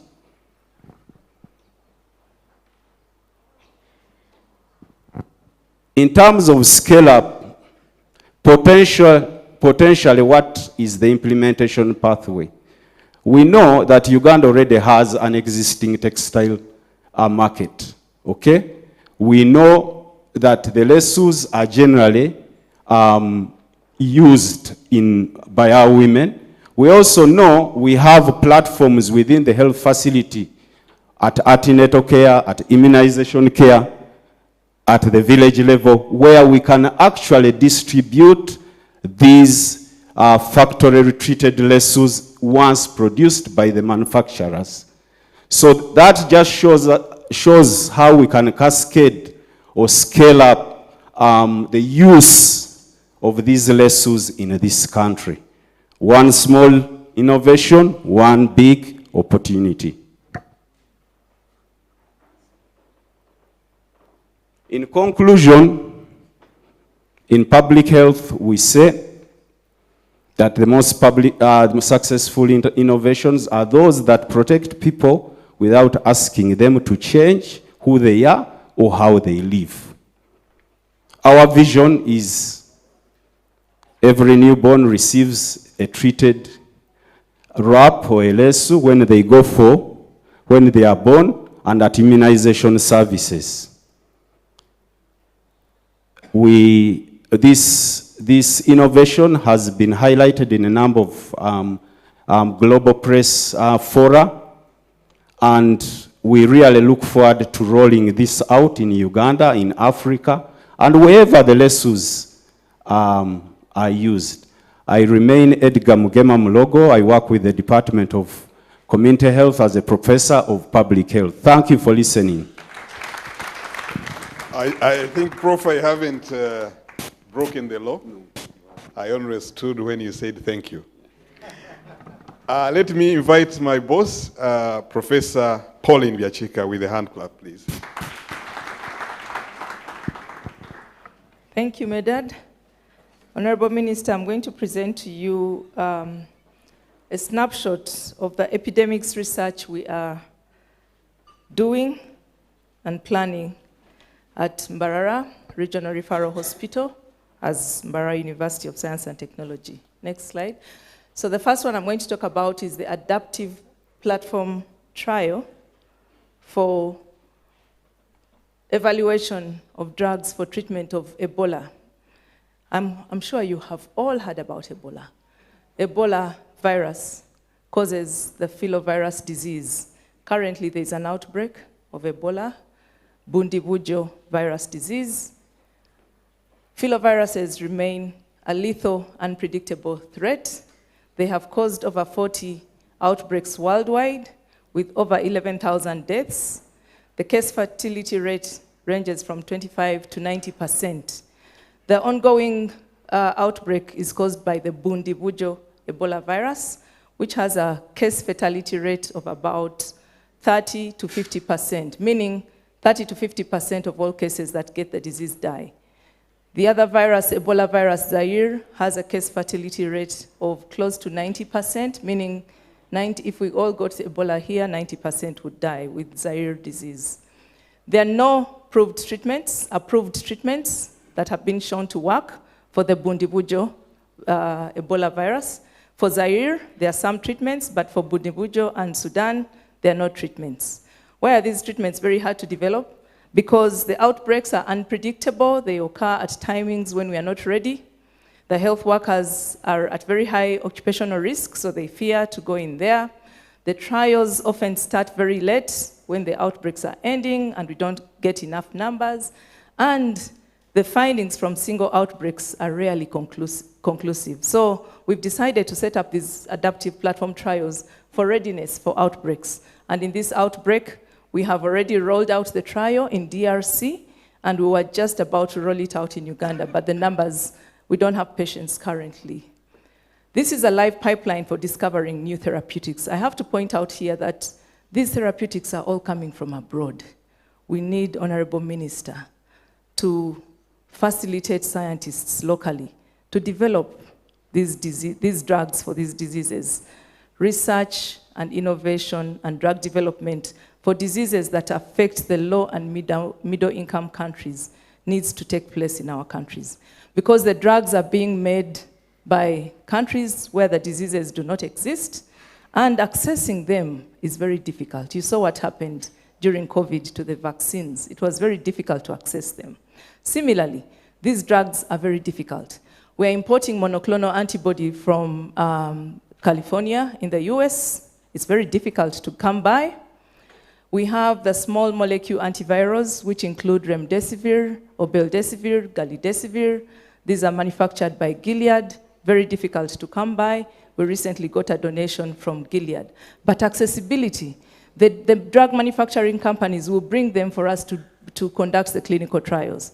But once the clinical trials have shown that these drugs actually work, they sell them back to us very expensively, yet the trials have been made here. The other set of drugs is the host-directed therapies. These are human immune modulatory therapies, including interferons, including drugs like opaganib, lithium, and so on and so forth. They're quite a number. So we have developed protocols to evaluate these trials. We have the adaptive platform trial protocol, and we have started this trial in the DRC. We have set up a trial site here in Mbarara and in Mulago, under Makerere University, in case we get more patients. we shall be able to evaluate patients here. But we need to really invest in our clinical trials in the country to be able to evaluate these products. So that's the partners trial that I've talked about, evaluating the products for treatment. The other trial for Ebola that we have rolled out is a post-exposure prophylaxis trial. You know that if you have been exposed to a patient with Ebola, chances are very highly likely that you're going to also fall sick with Ebola. The risk is very high for the clinical people, the clinicians, the health workers, but also for contacts in the households and those who perform the burials. So we have got a drug, obeldesivir, which we want to evaluate in a clinical trial among high-risk contacts, and we have already rolled out this clinical trial in the DRC. If the outbreak continues in Uganda, we shall be able to roll it out here in Uganda. Okay, moving from Ebola. The other outbreak we have is Mpox. I'm not sure many of you have seen a patient with Mpox. How many people in the room have seen a patient with Mpox? I can see it's only the people from Faculty of Health Sciences. If you see patients with severe Mpox, you may not sleep. I'm going to show you one picture. So we have this another adaptive platform trial, clinical trial, to evaluate treatment for Mpox. All these trials I'm talking about are funded externally. These both are by the European Union. So this is the Mpox virus that has caused outbreaks globally, and WHO declared it as an outbreak of international concern, just like Ebola. And since this virus was first identified, we have had over 1,000 outbreaks.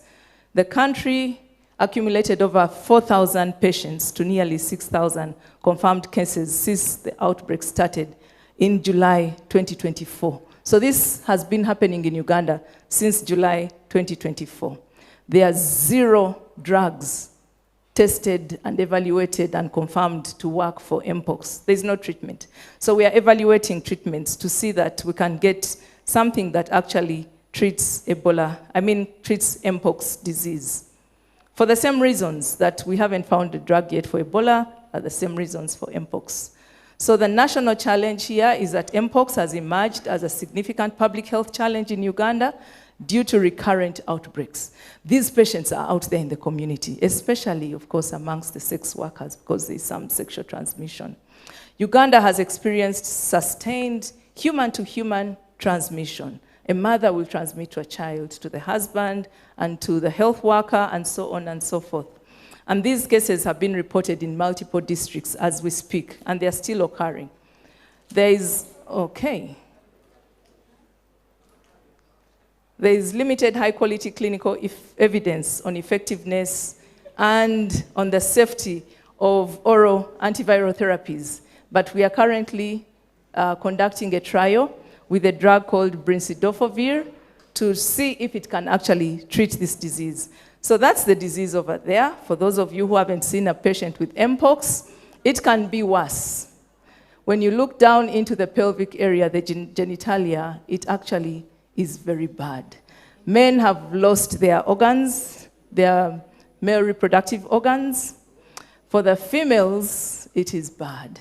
I will not show you any pictures from there. So the key outputs here. Here, by conducting these trials that are externally funded, we are strengthening our clinical trial infrastructure and operational capacity. To be able to conduct a clinical trial, you have to have very high-level training for clinical trial management and conduct. The research teams have to be trained, the infrastructure must be there, the monitoring of patients must be up to standard. So, Honorable Minister, we have set up clinical trial sites. For CONAT, I know you know CONAT very well.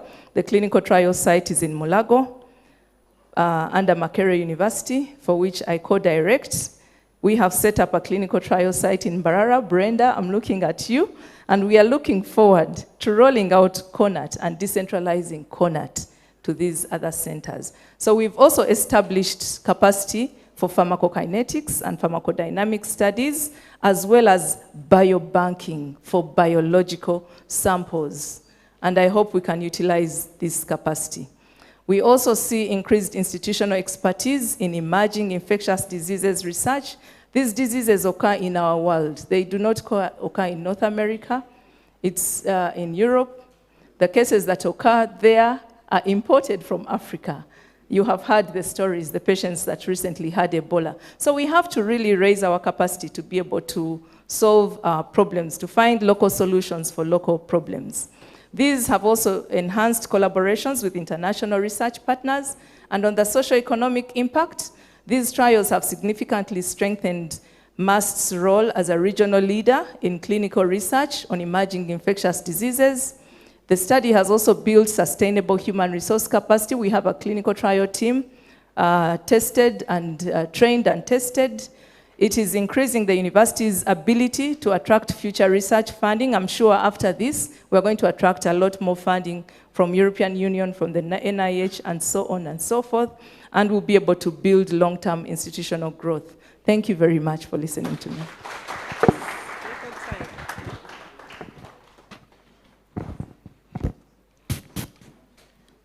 Let us give another round of applause to our Vice Chancellor. A Vice Chancellor who is a leader, but also a researcher. She's walking the way and talking the way. Thank you very much, VC.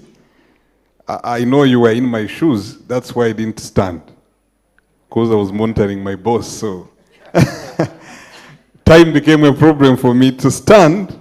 But thank you very much. And when you are talking about the genital attack, I saw Dr. Kule was trying to be very cautious to see how the picture looks like for, I saw Kule was. So let me invite Dr. Professor Angela Musimenta to take us through our strategic direction. We are almost ending.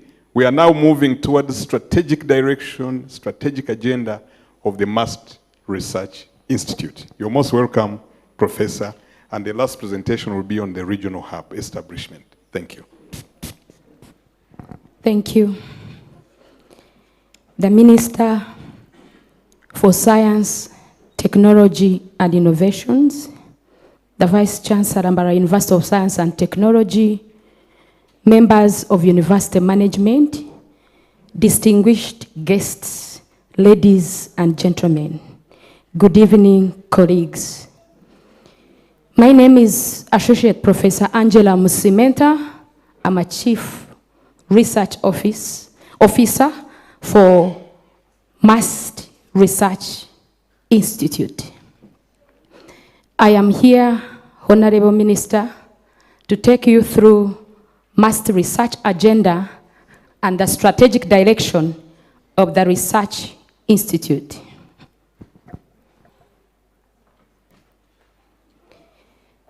I would like to sincerely appreciate the leadership of His Excellency, the President of the Republic of Uganda, for championing science, technology, and innovation. To the Honorable Minister, we appreciate you for honoring our invitation and for also honoring us by your presence. This is a testament of your commitment in advancing science, technology, and innovation for Uganda's sustainable development.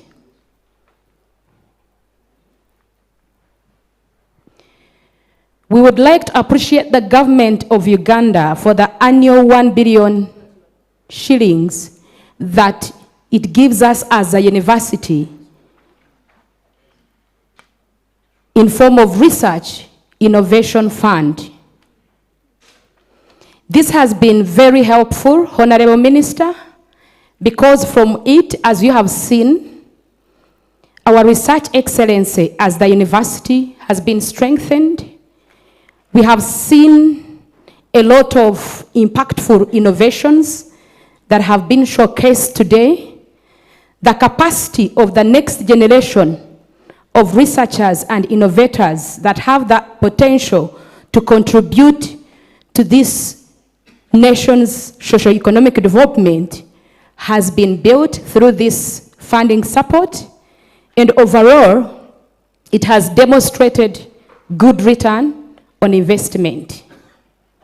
Such continued and increased government investment will generate even greater impact. We also would like to appreciate the government of Uganda under the Ministry of Finance Planning and Economic Development for considering our proposal to have an infrastructure development project that will host research and innovation at MUST. This is a strategic investment that is going to provide the very much needed infrastructure that will help us as a university to transform research into innovations, into technologies, into enterprises that will foster live and impactful socio-economic development. The impact of the investment by STI in this university is obvious, and we have seen it from the so many innovations that have been showcased today. These innovations have generated greater socio-economic impact, which has addressed some of the Uganda's key developmental challenges. MUST research agenda accelerates Uganda's science, technology, and innovation in order to have socio-economic transformation. Our research agenda as a university is organized around the national STI priorities, and it includes artificial intelligence, data transformation, and frontier technology. It includes biopharmaceuticals, health technologies, and One Health. It includes aspects of industrialization, advanced manufacturing, and import substitution. Honorable Minister, our research agenda also includes agricultural innovations, food systems, and bioeconomy. It also includes climate resilience, green technologies, and natural resource sustainability, technology commercialization, innovation and enterprise development, evidence-informed policy, governance, and inclusive development, and lastly, research capacity and human capacity for the development of the knowledge economy. Honorable Minister, our research agenda as MUST accelerates Uganda's STI-led socio-economic transformation. As a university, Honorable Minister, MUST is not just generating knowledge. Instead, this university is transforming research into technologies, into products, into enterprises, into evidence that has the capacity to advance Uganda's industrialization, competitiveness, and socio-economic transformation. Why did Mbarara University of Science establish the MUST Research Institute? Our strategic rationale for establishing this research institute is as follows. The institute has been established to enhance the coordination and strengthen MUST's research and innovation ecosystem so that we can be able as a university to deliver greater national socio-economic development. Before the establishment of the institute, Honorable Minister, our research efforts were distributed across multiple centers and faculties. We were working in silos. Many innovations were remaining at a prototype stage or publication stage. We had limited multidisciplinary, interdisciplinary, transdisciplinary collaborations across the different units within the university. Our resource mobilization was fragmented, and we had limited research management support. And all these translated into limited institutional visibility and also limited impact. Honorable Minister, with the establishment of the Master Research Institute, this university will be able to have a well-coordinated, a well-governed, a well-directed research and innovation agenda that is aligned with STI priorities. In so doing, this is going to accelerate the translation, the commercialization, and the technology transfer that we generate as this university. The institute will make it possible for us to integrate the different expertises within the different research units so that we can be able to jointly address complex national challenges. And of course, this is going to position MUST as a nationally and regionally competitive research and innovation hub. Overall, MUST Research Institute is a strategic platform, and this platform is going to align research with national priorities.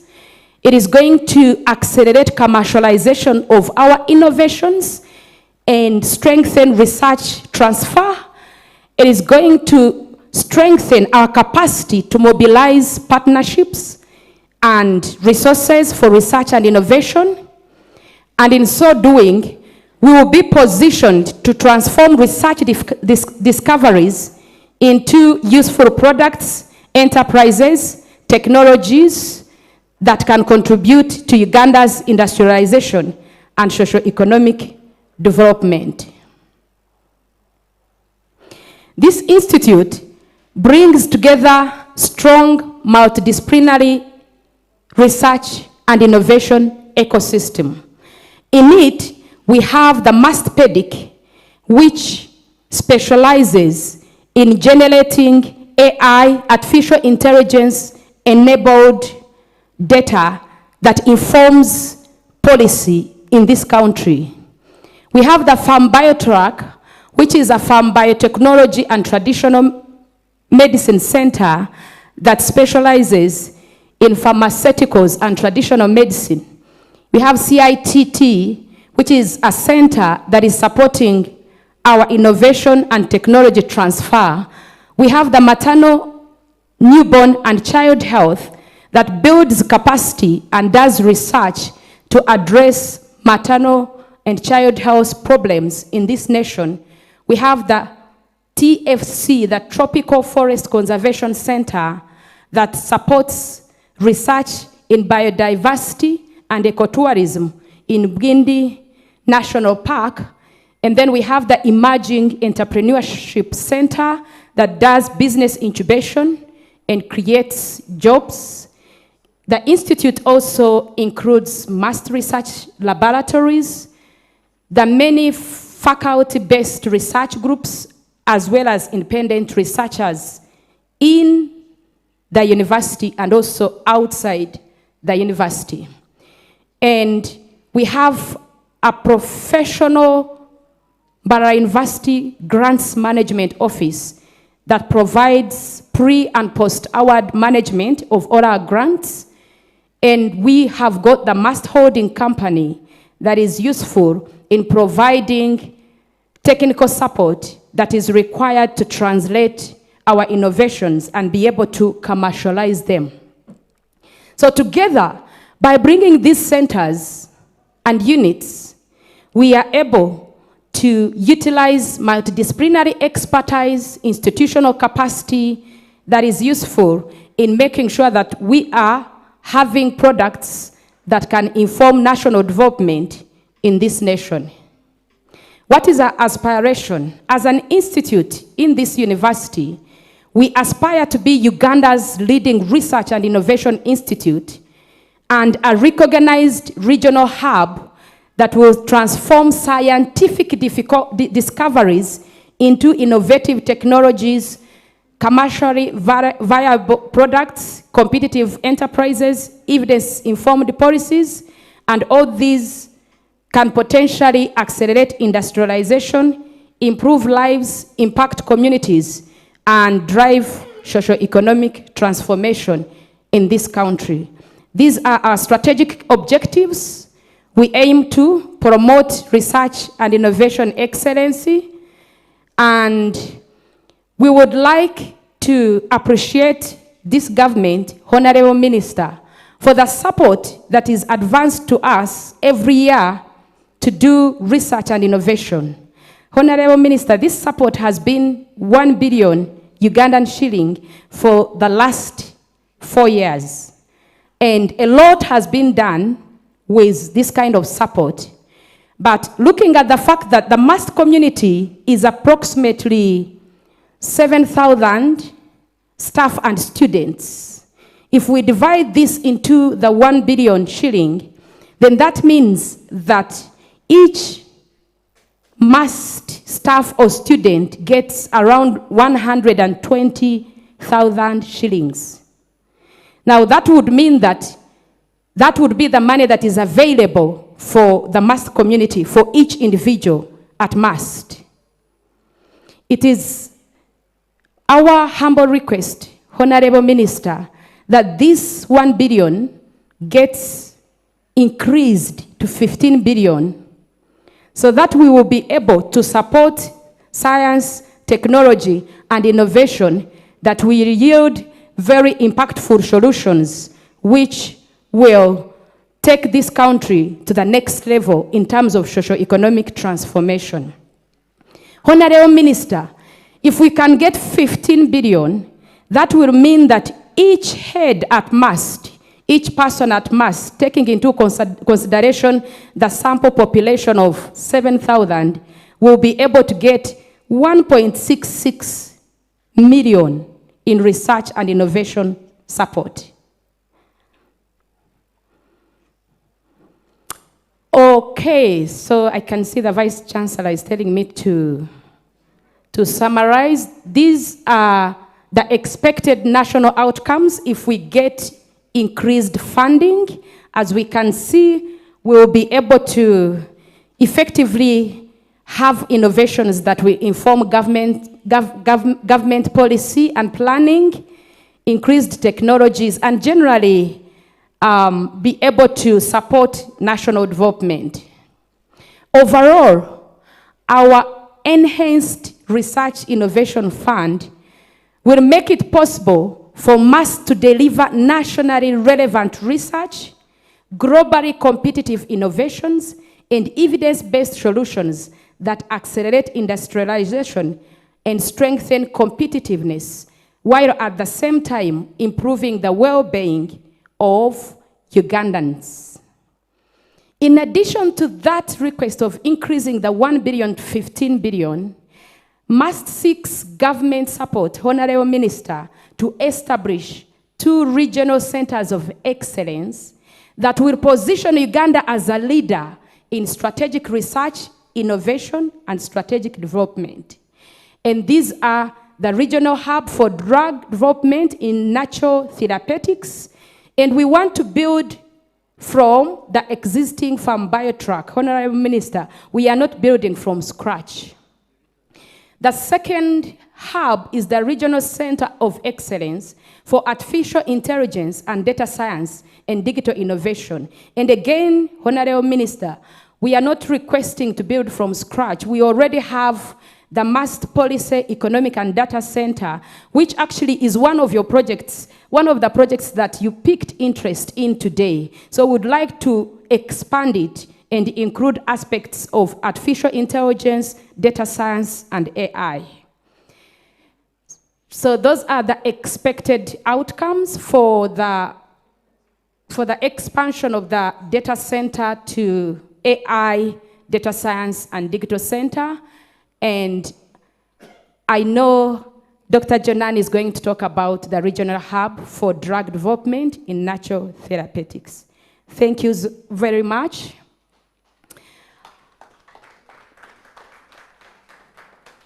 Honorable Minister, MAST Research Institute stands ready to partner with the government of Uganda to translate research into technologies, innovations, enterprises, and evidence that accelerate industrialization and support sustainable transformation. Succeed we must for God and my country.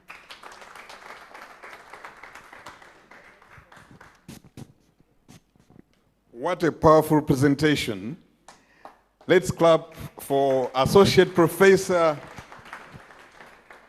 and another title, Apostle Angela Musimenta. Let us clap for her. Thank you very much. That's why I feared coming closer, because but the woman of God, I couldn't manage. But allow me now at this time, we are almost finishing. We have just one presentation and we go to our discussion, led by our Deputy Vice Chancellors. I know our Honorable Minister has been very attentive. He would like to also listen from the congregation through the strategic engagement. Let me now invite Dr. Jonard Tusimire, the Deputy Dean, Faculty of Health Sciences, to come and make a presentation on the regional hub, how it will look like. He puts us into that picture of a regional hub. We are giving him only 7 minutes without moving beyond that. You'll see my face, because at least you are not an apostle. Thank you. Thank you very much, MC. Honorable Minister, STI, OP, Honorable Engineer Jonard Asiimwe, and your delegation from STI, OP, you're most welcome to MAST. I'm here to represent the Vice Chancellor to present our proposal for the regional hub for research and innovation in natural medicines, which we have called MAST RENAT. My name is Dr. Jonard Tusimire. I'm a senior lecturer in the Department of Pharmacy and the Deputy Dean of the Faculty of Health Sciences. Next, please. Sorry.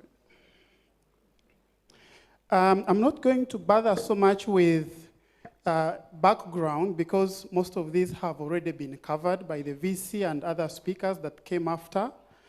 And so I'm going to go straight to the Research Institute, which happens to be the presentation that has just been concluded by Professor Angela Musimenta. In this presentation, the Vice Chancellor tried to consolidate the gains that MAST had already achieved by the time she actually came, by putting all these into one basket of an institute, and we congratulate you, VC, for organizing us as centers into an institute. We are presenting this proposal to say that whereas Professor Angela has presented what we have in terms of the structure and the setup, we do not have the money actually to do some of the things that we want to do under that institute. And the proposal is for the regional hub. We presented it initially to the previous minister, and I know VC was telling Brenda, and I think Brenda, both of us understood what she was saying. The minister actually had given us this hub, but we have not yet realized it. And I think it is the ask that we'll make at the end of this presentation. The President, His Excellency, has called all of us not to lag behind in science and technology, especially as universities. And you know, the manifesto for this year's campaigns was to protect the gains as we make a qualitative leap into high middle income status. And STI is one of the ways that has been earmarked to take us into that high middle income status. We are looking at a situation where we are able to have a knowledge-based economy that is globally competitive. And for us to be able to go there as a university, we have to do research, we have to innovate. The second driver is The import substitution, the Vice Chancellor has already mentioned that over 80% of our products, healthcare products, including drugs, are imported. Only 20% are locally manufactured. But even the 20% are actually formulations. You bring reagents, ingredients, and then mix them and get your tablets or capsules or suspensions. We need to innovate new molecules, test them here, and package them and have them on the market. And they should be of quality that is globally competitive. We need also to leverage on STI's long-standing focus on science and technology, and as a community-centered institution, we already have achieved something from the previous funding. Our proof of concept is a product that was innovated here at MAS, which is Covidex. We all have heard or know about Covidex. Is already a product on the market, innovated by Professor Gwang Patrick, head of department in the Department of Pharmacy. And among other products, of course, since then, we have over a dozen products that have already attained NDA notification. But we are unable to do clinical trials here at MAS because we do not have those facilities, and it is in this proposal that we are actually requesting that we be supported to be able to do such clinical evaluations. In line with the policies of Buy Uganda, Build Uganda, we need to provide Ugandans what to buy, and it should be of good quality. NDP4, as I mentioned earlier, is looking at a future of a globally competitive, knowledge-based economy for Uganda, and we are aligned with that in this proposal. The Vision 2040 is really a promised land for Ugandans. We are all looking towards it, so we do not want to be left behind as an institution or even as individuals. Increased funding for local research and innovations. All the presenters that have spoken before me and the exhibitions that were on display outside there were developed based on funding that we've been receiving, which has been quite limited, as Professor Angela has mentioned, and as our MC, Dr. Medad Tuinamasku, has repeated many times. The funds have been quite limited, but we've been able to showcase products that we have innovated that have gone on to get notified by NDA. Personally, I'm mentoring a group that has 2 products on the NDA register as notified products from the herbal realm. We are a product-focused research institution. We know professors were told many times that publish or perished. Then they sat down, researched and published, but still perished because they didn't have money when they were retiring.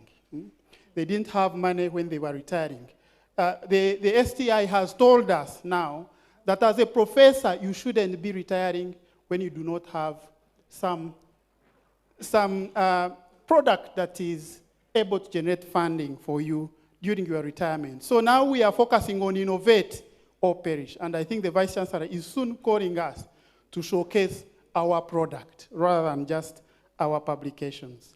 So the objective for this research hub is to, for this proposal, is to set up and operationalize a state-of-the-art regional center for research and innovation in natural and traditional medicines for improved health and socio-economic transformation. The specific objectives are 6: to strengthen existing infrastructure that we have, that Professor Angela has presented about, that the professors who presented about their projects have also indicated. And some of these projects or labs have already been seen by the delegation, including you, Honorable Minister. We want to strengthen the labs and get them accredited so that the products or outputs out of these labs are internationally recognized and respected. We want to be able to do preclinical and clinical research. Preclinical including animal studies. We are in the process of getting an animal rec in MUST. So we want to strengthen the preclinical research, but also the clinical research. In humans, we do not have a clinical trial center, and I think the VC mentioned that we need a branch of CONAT at MUST, or in this region. So that's what we want to do in second objective.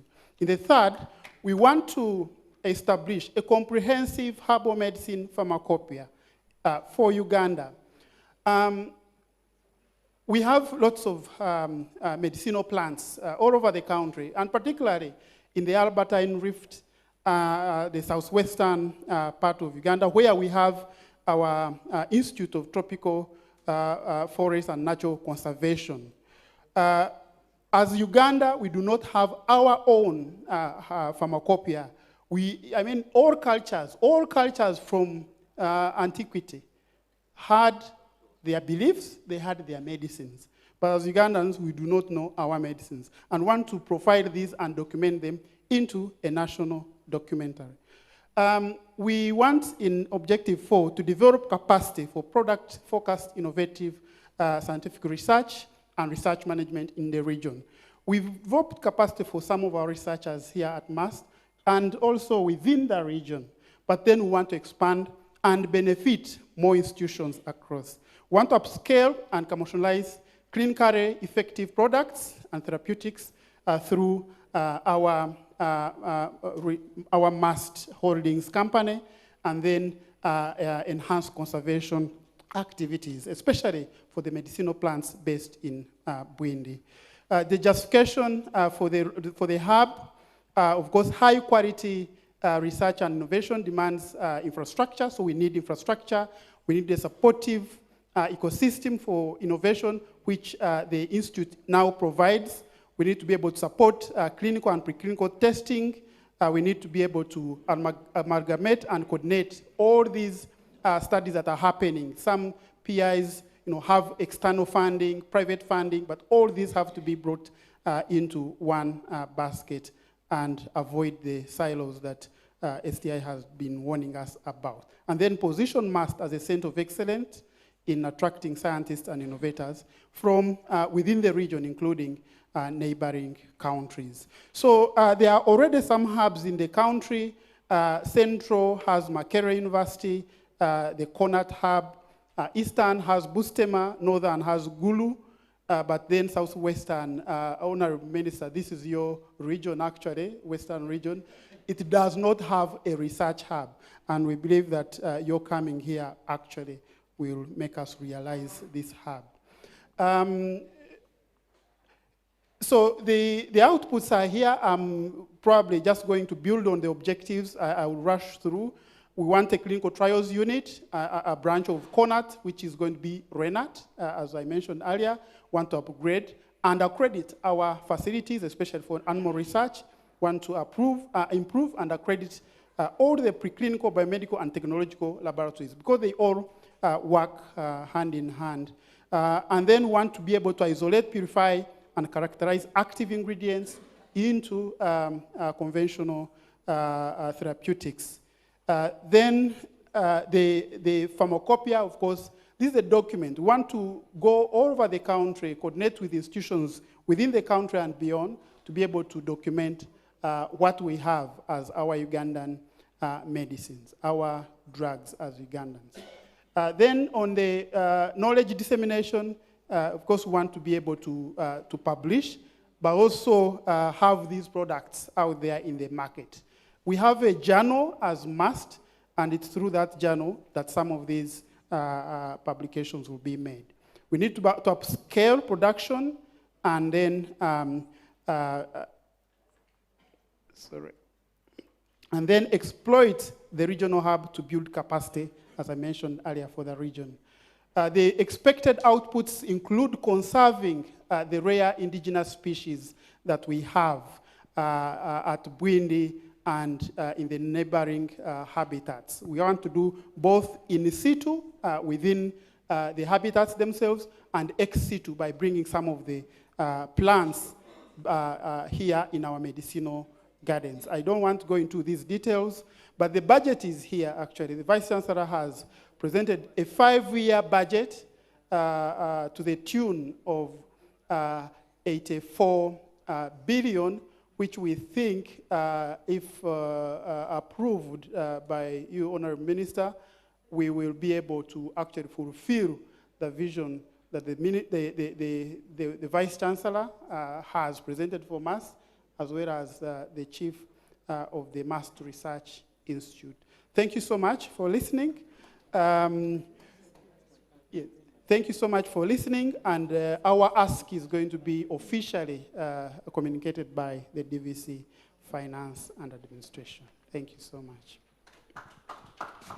What a powerful presentation from Dr. Jonard to Asiimwe. Thank you very much, Dr. Jonard, for taking us through the regional hub.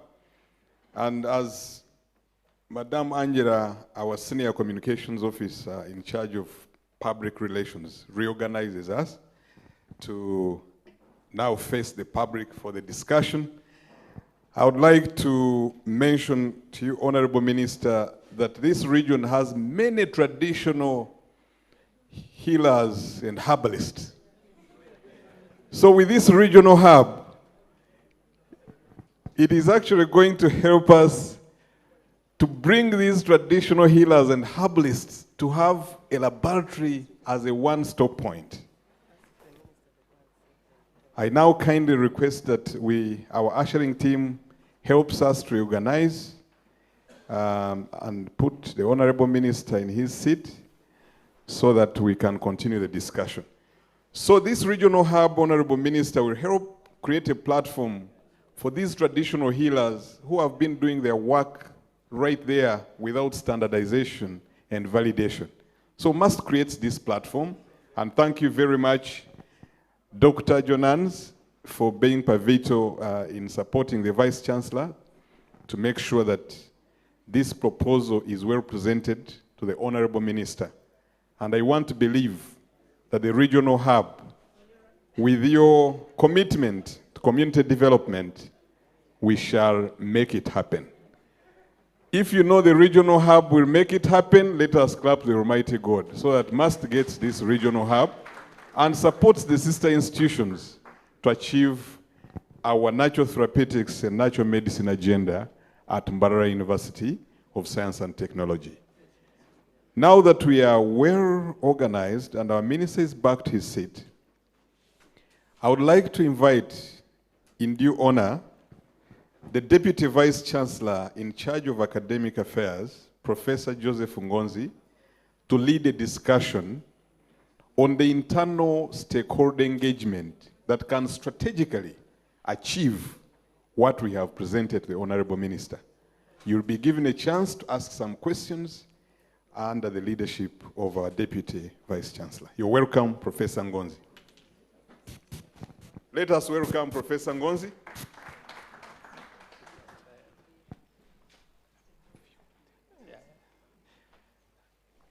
Thank you very much, Dr. Medad.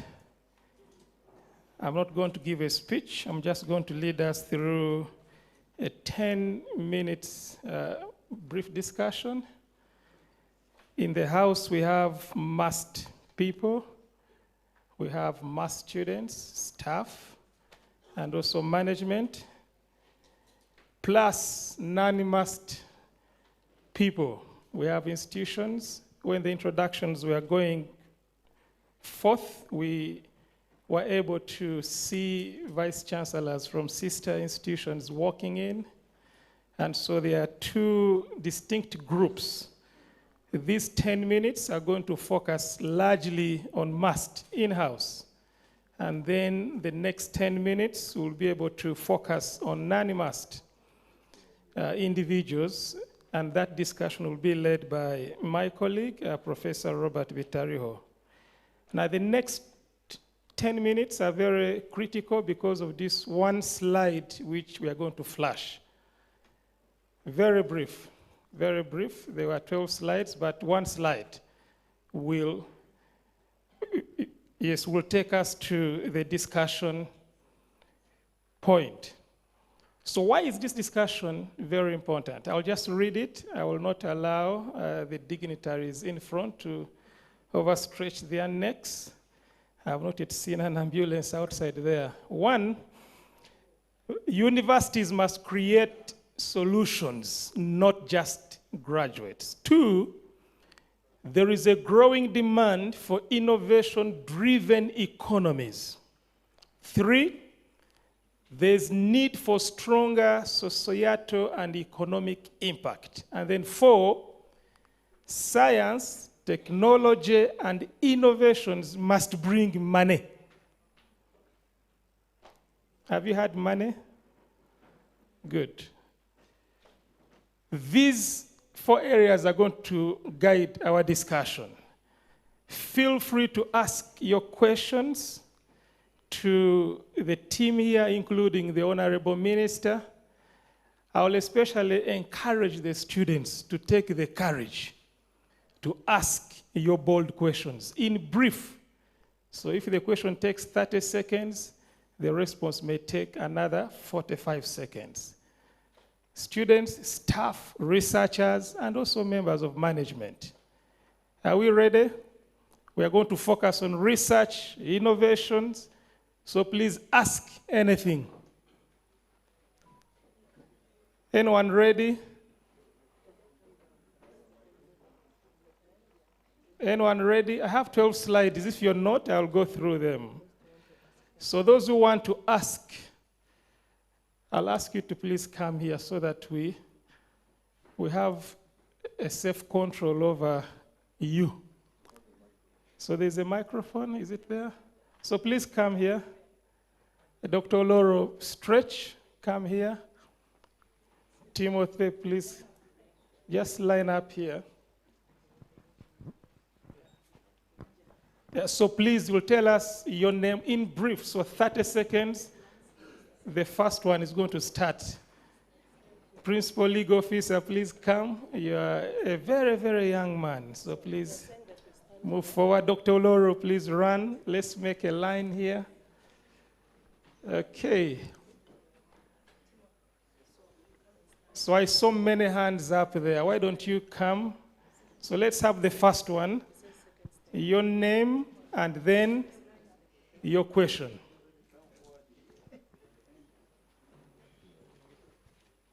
Thank you, MC. My name is Akanyahayo Asa, a student doing information technology. Honorable Minister, history has it that countries like Singapore, Japan, these countries developed through developing their innovations. Now my question is, can Uganda realistically become a science and innovation-driven economy while our education system still prioritizes passing examinations over solving real national problems? If not, what is the single bold reform you believe that cannot wait? Thank you. So thank you.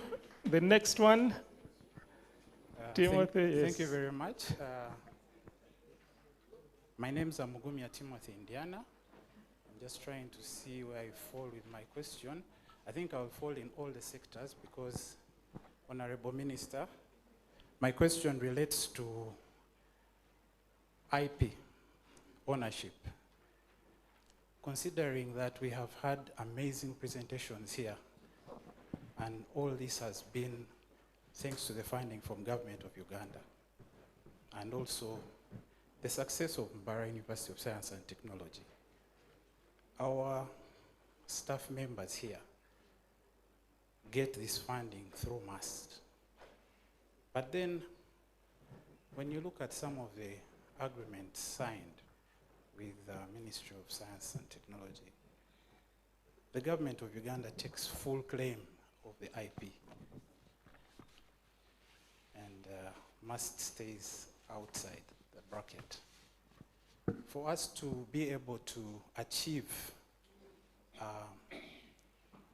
a greater mandate as a Science of Technology University, our prayer, Honorable Minister, is that MAST should also have a share of that IP, so that when we go into commercialization, since it's government-to-government agreements, government fully benefits, and these innovators understand that they are to benefit through royalties when we go into commercialization of these innovations. We pray that those agreements can align to that part of my prayer. Thank you very much. Yes, thank you, Timothy. Timothy is our principal legal officer. Yes, Dr. Oloro. Thank you. I want to speak to number one, and I want to speak to all of us. If we must be able to create solutions as universities, then as students, as lecturers, we must give, allow me to restate it. Universities are places where stupid ideas should be given a chance to prove themselves wrong or right. And I'm saying this based on what I did. Liquid smoke. How could it be accepted? I accepted something that was rejected by somebody. But I see life in it, a very, very big life in it. So I want to speak to all of us as lecturers and students that an idea might be considered stupid, and I'm using that word, I've always used it. Okay. No one knows what is in it except the persons who hold it. To us who supervises those who have ideas, let's take opportunity to learn, because whoever comes with the idea may be something we do not know. And if we are not wishing to learn, we might miss an opportunity to change the community. Thank you, Joseph, for that great comment. We should allow stupid ideas a chance. Good. Thank you. Yeah, thank you. This is Emmanuel, the from Biotrack Administrator. Yeah. My quick question is, yes, we have talked it all. And we have always been talking about traditional medicine, turning products, changing these ideas into products, getting money. When is this money coming so that we see the impact? Thank you. Good. When is this money coming? Thank you. Emma, you already look like you have money. So let's, next. Thank you very much. Yeah. My name is Muganga Gashom. I'm a pharmaceutical scientist from Mbarara University with a master's in pharmaceutical analysis. My question is, I know we have talked about how we want to, to innovate and then bring the innovations on the market, and the strategy is very good. But how are you planning to empower the young coming scientists? Especially, I'm talking from my field as a pharmaceutical scientist. When our VC was presenting that they are importing all the new vaccines for Ebola, and to 100%, I kept thinking, I'm like, is it true that we don't have the capacity or the brains to do that work? So how are you planning to empower the scientists within the country to make sure that they can able do that work? Thank you very much. Okay, thank you, Gashom. Very brilliant questions, but you can also give ideas. Yes, Nuriat. Okay, thank you so much. My name is Nambugo Nuriat. I work with Camtech Uganda, an innovation hub at MUST that concentrates on medical innovations. I've been supporting innovators for more than 10 years. But the problem that we see in this innovation space, especially medical innovation, is the struggle to commercialize. The processes are different. You find that at every stage, at every step, let it be doing a clinical trial, for example, getting all the certifications to get the innovation commercialized, it's really expensive. The process is long, but also the expenses. Does government of Uganda have any plans to waive off some of these charges so that we can see most of these innovations that they are investing money in also quickly get commercialized and get to be used by the people that are supposed to be using them? Thank you. Thank you, Noriat. The Must Students Excellence. Give Thank President you so much, Moderator. 30 seconds. Honorable Minister, my question is about how does our research that we do at MUST influence the national planning and policy making and development? I didn't introduce myself. My name is Jonard, the 38th Guild President, also a third-year student pursuing a Bachelor's of Mechanical and Industrial Engineering. You understand we are the biggest stakeholders as students. We want to know this research and data collection we make and the dissemination. Good. How does it influence the policy making and development at national level? Thank you. Thank you, Conrad. You forgot to say you are an expert welder as a student. Yeah. Okay, so the last two. Thank you. My name is Tony Chemtos. I work with Farm by Truck. Honorable Minister, my question is, our agenda is now on innovations. And for our innovations to be recognized internationally, there should be a clear background on basic research. And this basic research should be at the level of PhD. But currently in our country, the PhD candidates are charged tuition for them to be trained. And most of the candidates that try to do PhD in our country here are trying to address local problems. Yes, so this may not call for international funders. They are not interested in our local problems. Why are we still charging tuition to train PhD candidates? Is there any policy that you're going to introduce to command universities to waive of tuition for PhD students? Thank you so much. Good. I hear hand claps behind there. So these are the last two for this segment. Thank you very much. We will invite you, I think, to Senate through the chair of Senate at MUST. Protocol observed. My name is Colin Mbarara. I'm a mechanical engineering student in Sadia. And I'm the 38th Minister of Finance. So, and my question is, from what you showed us here, the matter that we must discuss, where you say the universities must should look at creating solutions, not just graduates. My concern is one, we are saying the universities must look at creating people who are solution-based.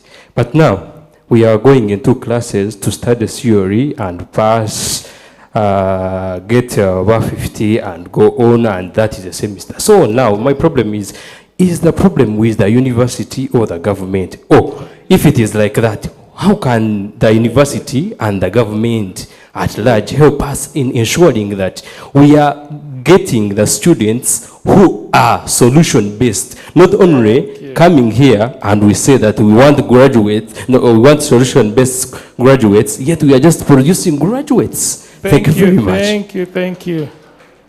Thank you. Good evening, everyone. All protocol observed. I'm Nelson Trevor Mulondo, and I joined this university in 2024 August. My very first time to step in Mbarara was July 2024. And reaching here, by then the other building was closed, FCI, it was still under completion. So we only had this. So, and if you are to look at our residents around, our residences, as a university, we have university hostels there. You need to take a look and see where these students are staying in Mile 3 and then Mile 4. Personally, I first stayed, I was staying about approximately 1 mile from this university and used to walk early in the morning to campus. Seconds. So I'm saying that as we plan for money for investing, please, we cannot invest if the infrastructure on ground is not yet up straight.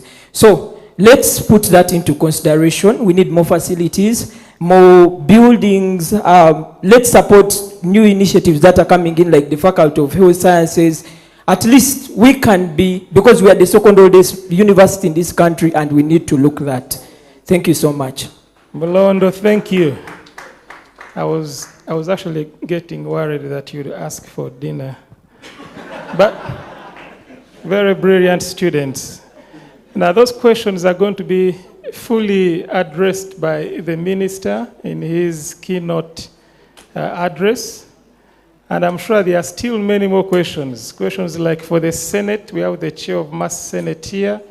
Approach her at break time, and she'll be able to answer you. Someone was asking, is it the government a problem? Well, we can engage in more discussions on that. As my colleague comes up front, so please first welcome Professor Vitariho, and then I'll make this announcement. Yeah, please come stand, don't worry, I'm taller than you, so don't. Okay. Mbarara University, I'll wait for very important attention to be focused here. Thank you, Honorable Minister and our dear Vice Chancellor. Mbarara University is hosting the 9th African Forum for Research and Education in Health, AfriHealth. And AfriHealth is a multidisciplinary network of health professionals dedicated to strengthening health systems across Africa through research, innovation, education, and capacity building. It's an annual conference. It's one of the top 2 conferences in regard to African research.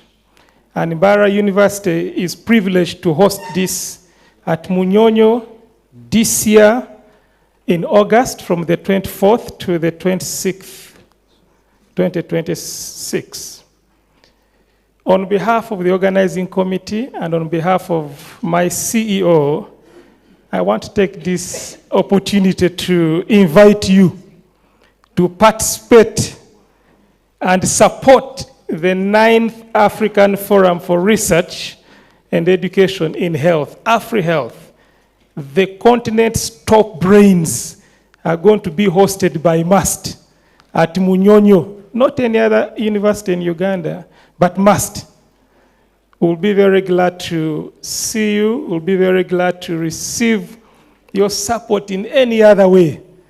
A letter that is well written by the Vice Chancellor will be delivered to your office at the appropriate time. Let me see the organizing team members of AfriHealth. Please stand up. Please stand up. This is a lifetime opportunity for you to be seen by the Honorable Minister. Professor Bazira is the chairperson, and we also have the committee members. It's going to be a top-notch conference. Students and staff, dare not miss. We will be glad to see you there. So over to you, my senior brother. Okay. Thank you, DVCAA. My discussion that I'm going to lead is now going to be different. That time you are the ones asking the questions, but now I'm going to be asking the questions. And this is going to be with the sister universities. I'm sure they are still there, the private sector, and then the local government. And I'm glad we have the RCC also here. So there is a question there that I've put up there, and specifically focused on the 2 or 3 people I've mentioned. So, from your institutional perspective, after presentation from Jonard and the proposal to establish the regional hub for drug development in natural therapeutics, do you believe Uganda needs this hub in the Western region for drug development in natural therapeutics? If yes, why? What are the gaps? What natural problem would solve it, and how would it complement existing institutions, especially those that have established? So I would like to hear this from the private sector, the sister universities. I hear there's BSCU, there's KIU, Anglo University, St. Joseph's, and there's, I think I've seen someone from Metropolitan. So please, so if you could come up and contribute to that, so that the minister hears from you instead of now asking him questions with the microphone. Anyone? including the private sector. I'm told there's Kazire, GBK, and anyone from local government. Thank you. Your name and where you come from. Thank you so much. Associate Professor Gasho Matukunda. I'm representing the Vice Chancellor, Bishop Stewart University, Professor John Mugisha. I really support that we should have a regional hub, and it has, as Bishop Stewart University, we collaborate with the Mbarara University of Science and Technology. In the presentation of Professor Bazira, you also heard when he talked about Skimo Dam project. At BSU, we are implementing Skimo Dam project, which is a herbal treatment for skin wounds. And this has effectively been tested on foot and mouth disease in the cattle with 100% success. It has received notification or approval by the National Drugs Authority, NDA, and this is an innovation from our staff, Catherine, but working in collaboration with Mbarara University of Science and Technology. I'm trying to give a background that we really need a regional hub in this area, because with such a hub, it will now fill such gaps, because we work together, and it's such a project that is being run wouldn't be a success without collaborations with the MAST team. So it is very, very important. Thank you. Even before you sit, I want to continue asking you another question. What would be your commitment to the Natural Therapeutic Hub as an institution of BSCU? Things like joint research, anything. What is your commitment to? We are committed to have joint research, as we have always done, because we have signed many MOUs with the Mbarara University of Science and Technology. Okay. And through that, we shall work together, our staff and the staff of Mbarara University of Science and Technology, we shall work together to make sure that the regional hub is maximally utilized. Thank you. Thank you. What is it? A hand for the hand clap to the BSU. Any other BSU? No, there's BSU. KIU or any other university? Private sector? Kaziri? Okay. Okay, anyone from MAST? Oh, okay. Okay. Your name and where you come from. Thank you, everyone. Protocol observed. Good evening, ladies and gentlemen. My name is Kialisima Catherine. I'm here to represent Nairo Breweries. I would like to first say, in Uganda, we have 2 plants and 1 head office. We have one here in Mbarara, and then another plant is in Jinja, and a head office in Luzira. I would like to appreciate MAST for the invitation, and I would continue to thank MAST for the good partnership we have. And I would like to say, we Nairo Breweries, we have an MOU with the MAST. Our employees normally come here for training, and we as well receive students from here for internship. Yes, I will support that we need a hub here in the Western region, because most of our employees normally train here, and we appreciate that. So since I'm representing a couple of big bosses, both here in the Western and the Central, I would like to request the Secretary of MAST, as how you sent an invitation for us to come for this event, I request you send a budget to us tailored to the request. Thank you so much. Thank you so much. That's a good And I now figure out that you're actually committing to establishing the regional hub. Yes, Dr. Aurora. Just 2 minutes and then we are done. Yeah, thank you, Professor. About the regional hub, I want to draw an experience from a place where I've been. And I've been there with Dr. Peter, I was with Brenda, I was with Jimmy Angupale, I was with Leah from STI. Now, what did we learn? We were in China. The development of artemisinin that we are currently using as an antimalarial was developed at a hub. The Chinese government picked scientists and sent them. There was a problem in Thailand, and they had to help to develop a medicine to treat malaria. They had to be taken to a place, and they had to use the local resources available, information available from the local people, to collect several kind of herbs. And I think they worked on about, if my memory is correct, about 380 of them. Not all of them worked, only one. The one that worked is what we're using today. Yeah. They failed 150 times. Peter, if I am correct, and Brenda, you correct. If I'm not correct, you correct me there. What does that tell us? That tells us that there is power in collaboration. Yeah. Why? There is a skill at MUST. There is a skill at BSU that someone does not have at MUST. You say that is not possible. No, don't say it. We must build on the strengths that each of us have. And we can only achieve great things if we come together to sort out a common problem by coming together as teams and bringing the brains that we have at the different institutions to put this together. So, do we need a hub? Yes, we needed it actually yesterday.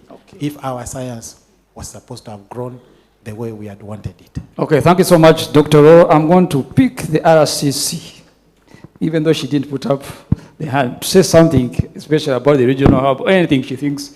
Then we finish up the discussion before we go to the next item.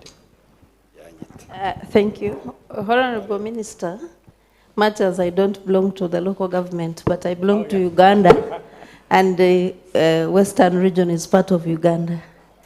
I want to give my view as a person. When you ask about whether we support the hub as a regional hub, when we went through the institution today, the MUST, I accepted that we did not know the value we have here. And therefore the research and the knowledge that is vested in here at MUST needs support, needs development, for us as a region to be able to develop further the indigenous knowledge and research for better skilling and development of our products. I thank you. Thank you so much. Oh, now we have someone. Okay. Maybe the last one, and then because we wind up, Reverend Father. Where's the microphone? But I had something to say. In 5 seconds, and then you... When the man of God is in front of me, I am tempted to give him the microphone. Honorable Minister, I am called Manyaro Jeremanuel, and I come from the Southwest. So you are my president, my vice chairman. You know, the regional hub, you know, as we are here, as health workers, we see very many diseases. And some diseases, especially like the Vice Chancellor who are the physicians have faced it because many people treat their diseases before they even come here. And some of those people have treated diseases which they have failed to treat. We know in our villages, we know the remedies we used to use when we are looking after animals. A bee bites you, you get a herb, you smell yourself, the swelling disappears. You have one time a lady from here, she had a sclerosing disease. And she was moving, then another lady said, "You woman, why do you look like this?" The woman told her, an old woman, to take a certain herb every morning in warm water. I met her, she said, "Dr. Munyarujuru, you look at me." I couldn't look at her because she was a woman. Because they should think I'm sexual harassing her. Sexual harassment, you know, the eyes. So she said, "Can't you look at my legs?" The swellings had disappeared. She was given herbs, a herb, which I think most doctors here don't use. Another patient was referred from sort of with skin disease. Just summarize. Skin disease. An old woman still gave a herb of 2,000. The disease disappeared. Now, why I think of regional herb? If all those herbs were, if there was where you could collect all of those herbs, and the government provides funds where you can analyze those herbs, you study the disease. You are scientists, you are not going to be like herbalists. You can study the molecular, at molecular level, how those drugs work on certain diseases. It would help for you to harness different herbs from one region in the eastern Uganda, you have one source in western Uganda, and then you can make impactful solution to certain problems. Thank you very much. Let's hear lastly from Reverend Father, and then we go to the vote of thanks. I'm called Reverend Father Dido Shekanimanya. We need a help because I got experience of a young doctor who first pointed out that there was a strange disease. I was a senior 5 student, and that was somewhere in Rakai when AIDS had just started. And he was brushed off by experienced professors that the young man didn't know what he was talking about. But he was pointing to something that was coming to really torture us. Now, the gaps are still there.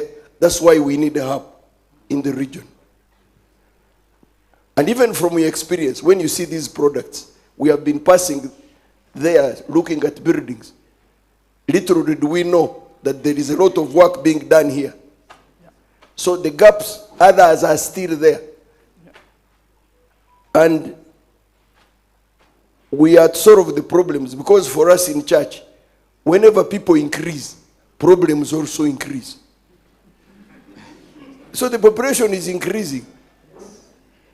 And last but not least, it would complement placements. Because when you see these medical students, it's no longer a secret that there are so many coming out, and the people need where to be placed, to do internship, whatever. So we need, people can be placed and absorbed. Yeah. Thank you so much. Honorable Minister, there is something which may not be related to this.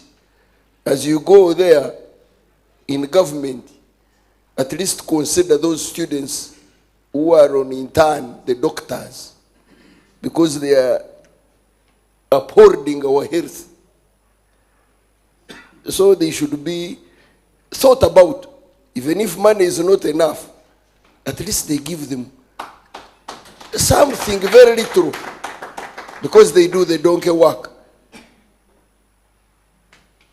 Okay, thank you so much. Just let me see if you have 5 seconds, or because I want to do. Thank you very much, our dear Vice Chancellors, for taking us through this wonderful discussion. Of course, after he has invited the Vice Chancellor, and the Vice Chancellor has invited the Minister, won't have a chance to get back, because that will make the end. So I want to recognize a few people who have just joined us. We have the Human Resource Chief, the Chief Human Resources Officer. Can you stand up for recognition, sir?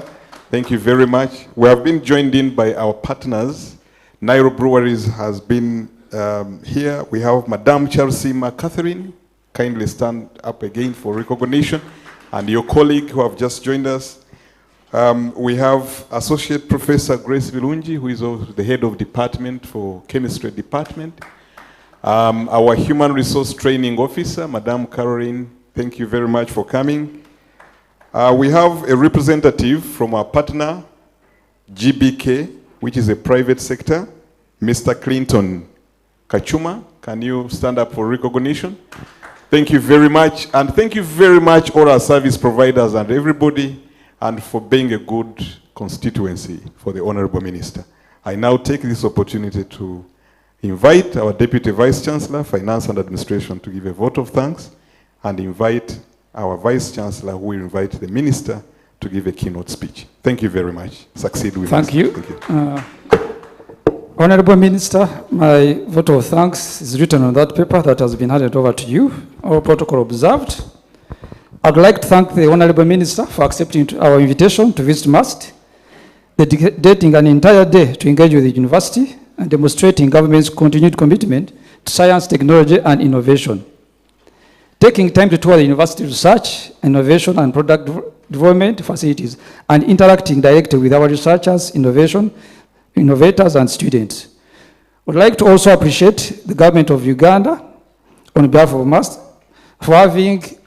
for letting me express our sincere appreciation to the government of Uganda and the Ministry of STI for continued investment in science and technology, sustained support through the Research and Innovation Fund, promoting universities as engines of national transformation, building a strong national innovation ecosystem.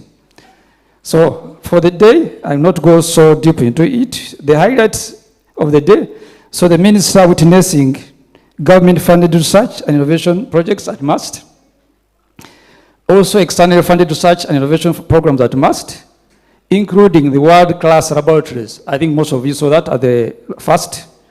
The product development and commercialization at MUST, the strategic division of MUST Research and Institute, and productive engagement, which we just finished with the academia, industry, and private sector.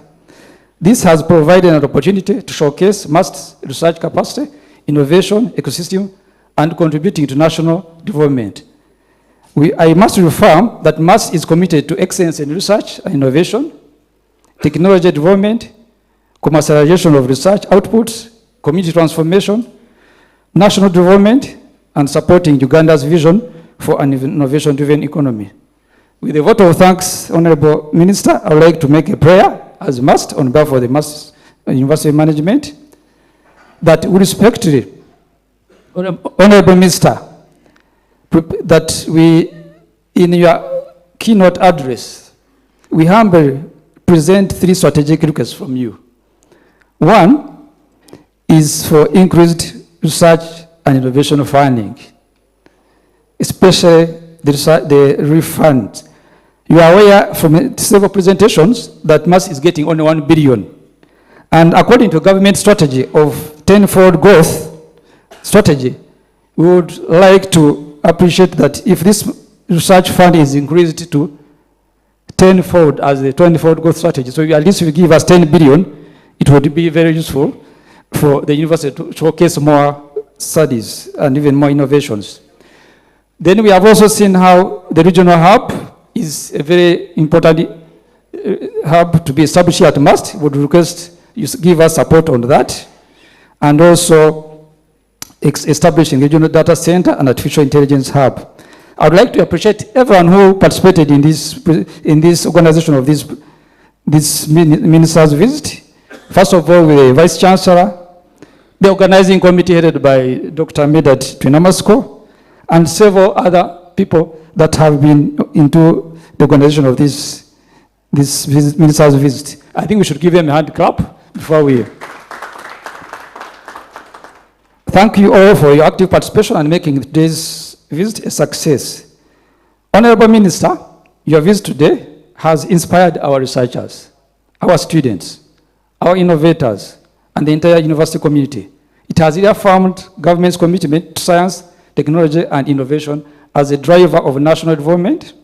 We appreciate your presence with us today and look forward to your keynote address as we continue building a stronger partnership between government, universities, and the innovators, including the private sector. It is now my singular honor, maybe before I do that, I got a note that we have got our annual research dissemination workshop, which is scheduled for 20th of November, Honorable Minister. As the Vice Chancellor had communicated, we would like you to commit that and come and witness the different researchers that we have at the annual research dissemination workshop on the 20th of November. Hopefully, if you get in your busy schedule, to put it in your calendar as the day, you will be appreciative that you attend. It is now my singular honor and privilege to respectfully request our Vice Chancellor, Professor Pauline Byachika, to invite the Honorable Minister to deliver the keynote address. I thank you.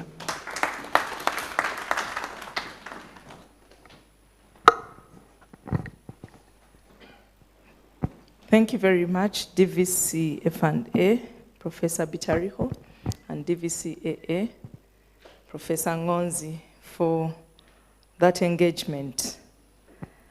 So on the 10th of July, just about 5 days ago, I received a letter signed by Cosmas, yes, Twichirize, the Superintendent, Industrial Valley Chains Development. And this letter was written to the Vice Chancellor, MAST, informing me of the ministerial visit to MAST.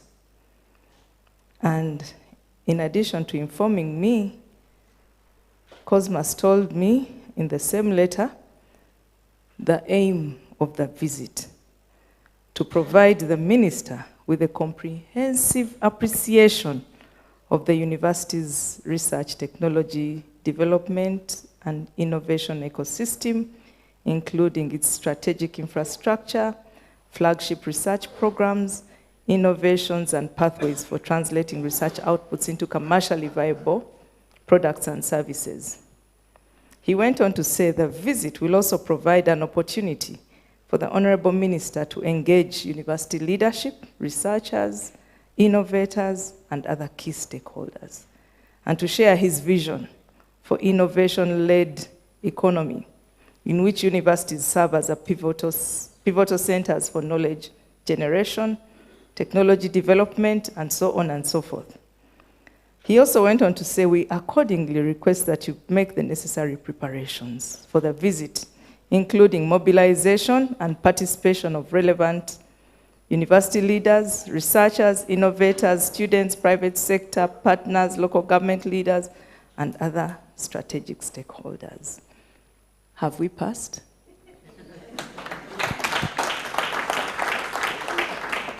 Have we passed the exam? Thank you very much. It is now my singular honor and privilege to invite you, Honorable Minister, Engineer Jonard Asiimwe Akiiki, to address us with your vision for an innovation-led economy in which universities serve as a pivotal centers for knowledge generation, technology development, enterprise creation, and national transformation. You're welcome, Honorable Minister.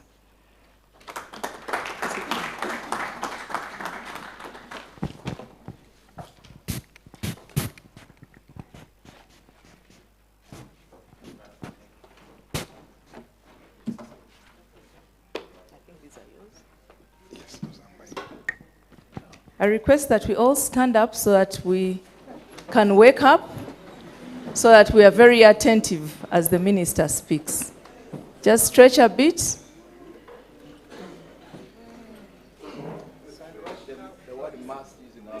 Okay? So they wake up. Ladies and gentlemen, let's write the name of our guest of honor in capital letters with our bodies. So we start letter A. Letter A, go down, up, down, the middle thing. Okay. S. Professor Bazira, what are you writing? Okay, let's go. Which letter? I. Let's do a small one. Down, up, put a full stop up. Okay, another I. Down, up. Amos, you'll get a disciplinary letter. Okay, Asiimwe. Ha. M, down, down, down, up. Another, up. Put this one like this. Vice Chancellor BSU, I'm seeing you. Okay. Asiimwe. W. Down. Up. Down. Stop in the middle. Okay. Down. Up. E. We're writing capital E. Down. Up. Put that one. Put the middle one. Rub it a bit, you've written badly. Okay. Put the last one. Yeah. Put a full stop. Okay. Okay, you may sit down. Thank you, Angela, for waking us up. You may sit down. The organizing committee members, please stand up for recognition, led by Dr. Meda Twinamasko. I wish to thank you very much for organizing this day. Thank you very much. I now invite the minister to speak to us.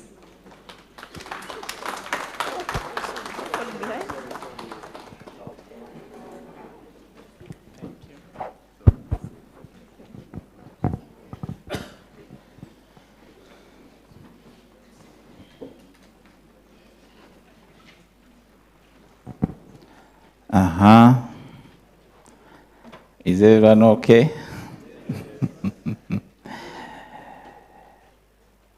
Let me first, before I start my first official speech to MAST, the members who moved with me, please kindly stand up.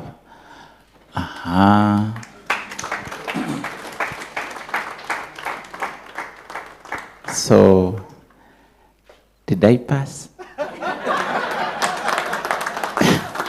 Okay, we passed. You can see it. Yeah. So, since we passed, now I can give my speech, right? Wow, thank you so much. Otherwise, I want to really thank everybody for being here. I'm so happy. And today my speech, you should keenly listen it very well. Because I know most of us, we really look at success and we define success with many lines of terms. But before I go through this speech, I want also to thank you more for being patient with me and the university management as we push on an agenda of 500 billion USD. You know, it is never easy to make things happen. A start is always hard.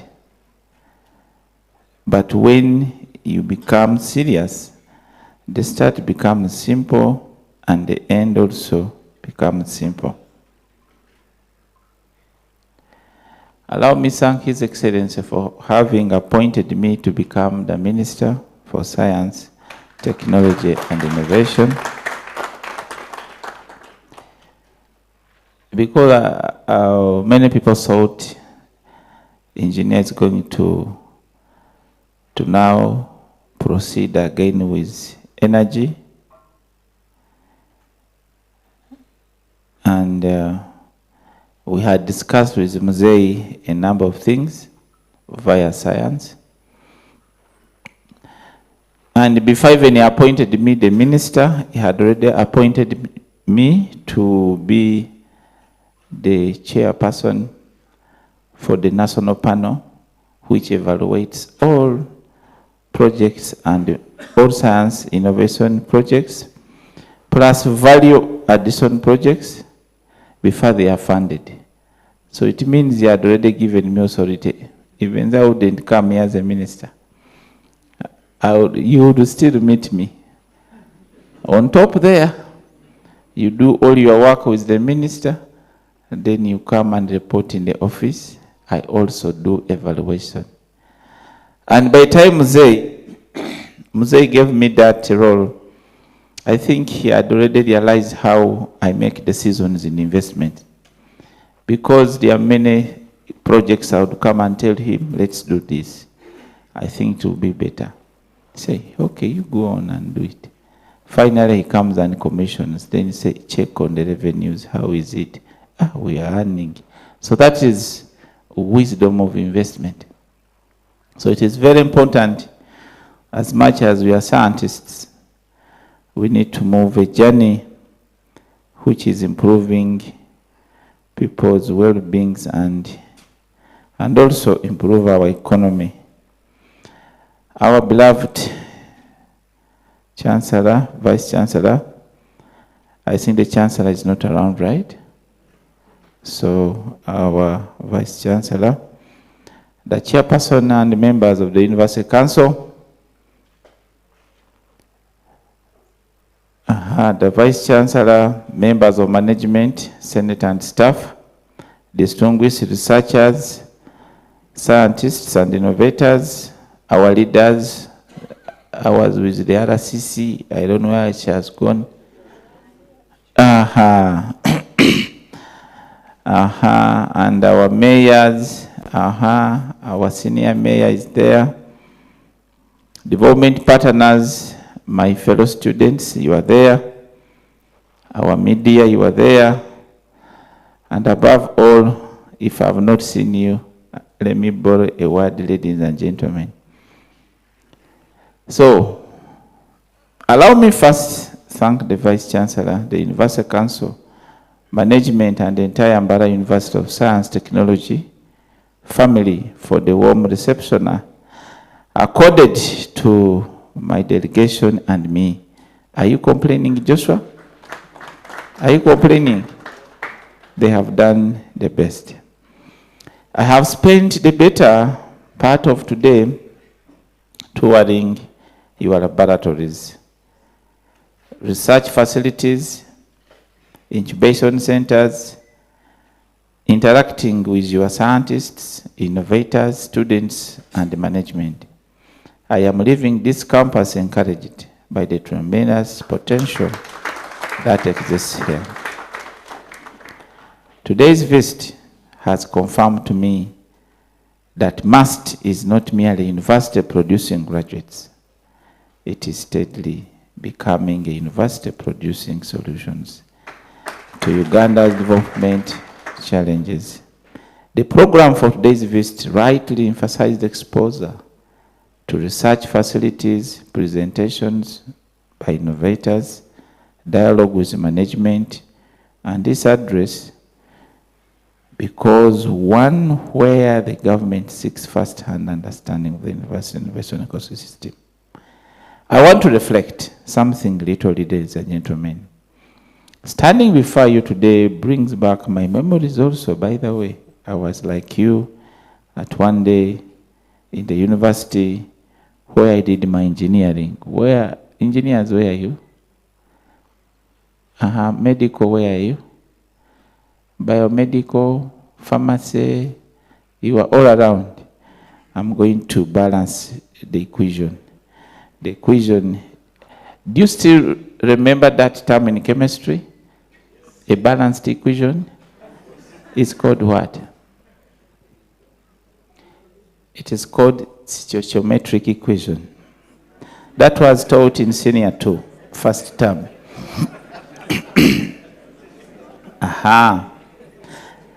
The education shaped also my life. While still I was an undergraduate, I became fascinated by solving practical challenges rather than merely passing examinations. I learned in my profession it is not about memorizing formulas. Engineering is about also solving society's problems. And my greatest lesson I learned also, an idea has value only when it solves a real problem. That philosophy has guided my life as an engineer, entrepreneur, investor, now as a minister in charge of science, technology, and innovation. Today, allow me to stand again before you, not only as your minister, but also as someone who understands the struggles of students, researchers, and innovators, because I walked that journey myself. Science must create wealth. I told my fellow workmates at STI, if you were scientists and they were poor, you'd rather go and take some other subjects, because it is you who created this richness, and then the US, where is US? They govern it. They control it. They tell you don't use that much, use a little. So we are at your service, US. So ladies and gentlemen, His Excellency President Kaguta Museveni Kihumuro has consistently taught this country one simple but profound lesson. Science does not transform production. You get that? And cannot transform society, right? If you don't change that, then it will be very bad. For many years in Africa, I have showed that thing to my Vice Chancellor, where our science here is not transforming anything, but we are trying to. That is Uganda. For many years, Africa celebrated research papers while importing the products described in those papers. We celebrated the conferences while importing technologies. We celebrated academic promotions while exporting our brightest minds. Isn't it? Yes. There is someone who sent me something to recommend. I recommend one science researcher to become a citizen of America. That later, please, I know this guy is good. He's a good scientist from Uganda. Therefore, let him become a citizen of America. And the person who sent me that thing is very high end of a person respected in this country. Up to now, I have not completed reading the statement. I'm still reading. Really, am I a patriotic person? How do I recommend Professor Pauline when I know she's developing these people? And I start saying, let her become a citizen of Egypt. I can never. That is cheating my own country. So there are things I don't approve because I'm a patriotic Ugandan. I'm sorry. And that model must end. The purpose of science is not simply to expand knowledge. Get that. The purpose of science is to create prosperity. It is to solve production bottlenecks. And it is to increase the productivity. It is to reduce imports.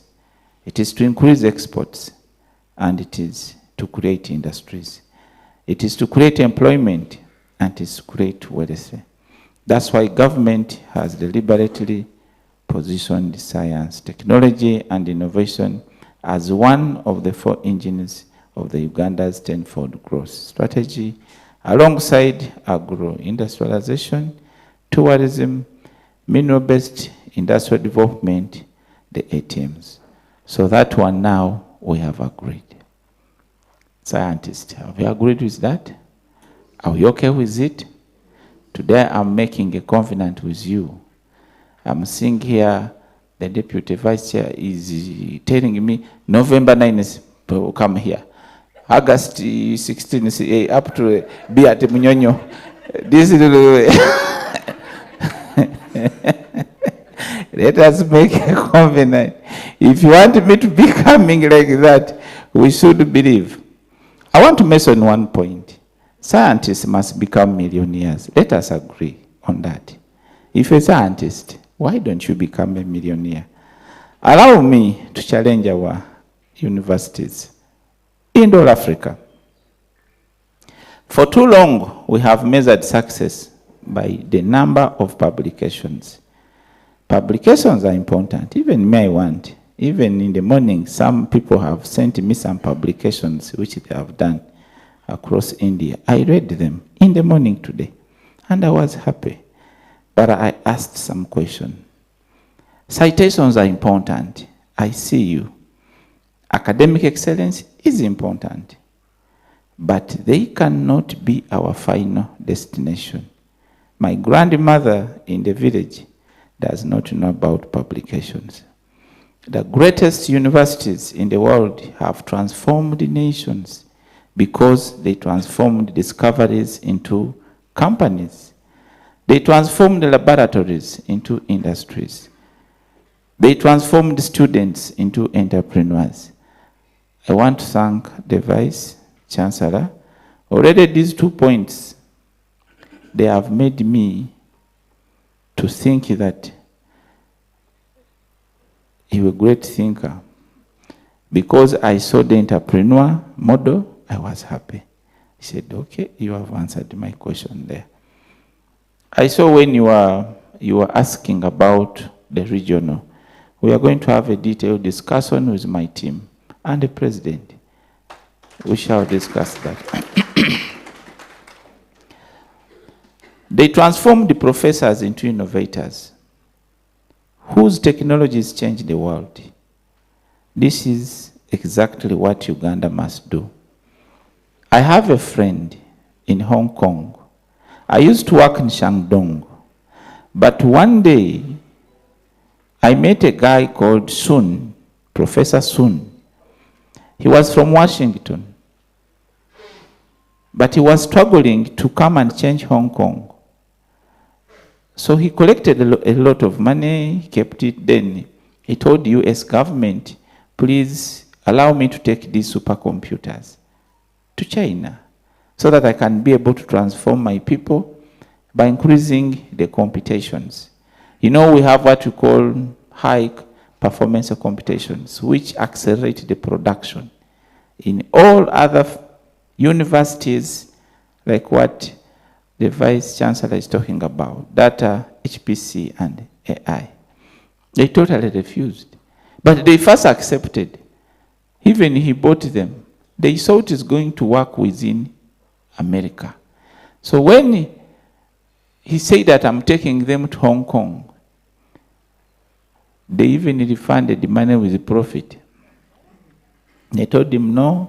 When he was complaining, but I paid my money, they said, no, according to our law, we give you 15% in case they added him 15% of the money he had bought, but they took back their supercomputers.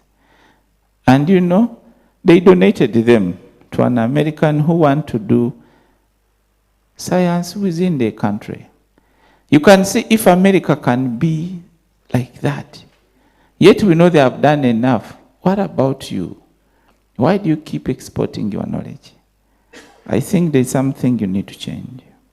And Professor Sun just came silently. He joined the science park in one of the West Island, Hong Kong. He rented out a 3-roomed part, and then he started inventing the HPC using cluster technology. Today, he does computations of 37 universities in the whole of Asia. He has even done more improvements in America, Washington, where he came from as a professor. But he told me stories why he had to change this. So when I see my professors here with a number of knowledge, I really feel that you are supposed to be even billionaires because you have the knowledge. If you have knowledge, you have Bank of Uganda in your room.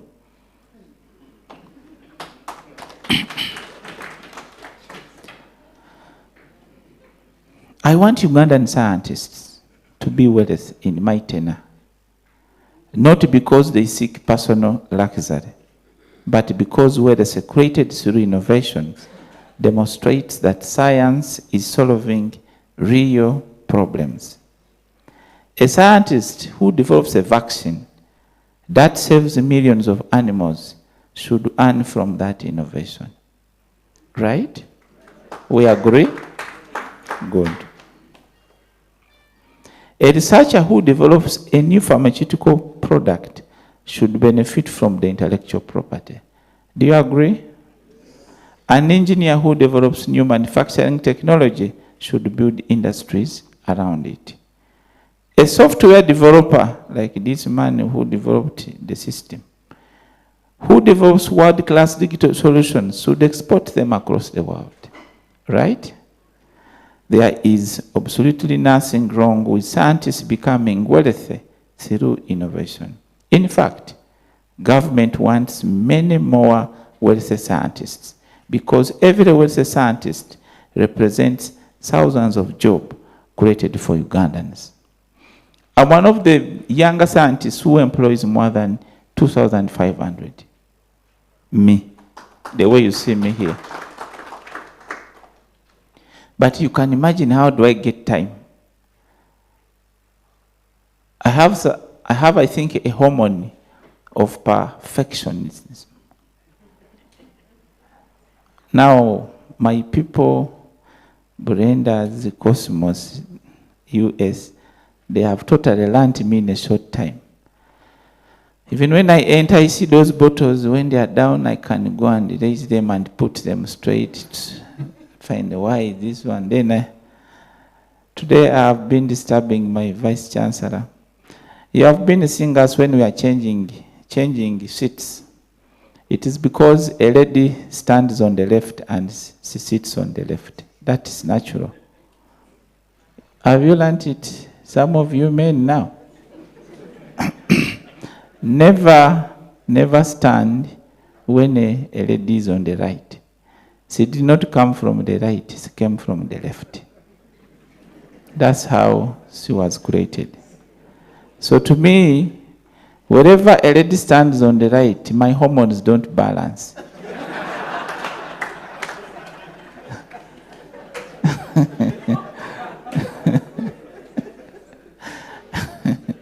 I start receiving non-communication hormones. So when she's on the left, that's natural because she comes from the left. So ensure that you follow those principles to manage life.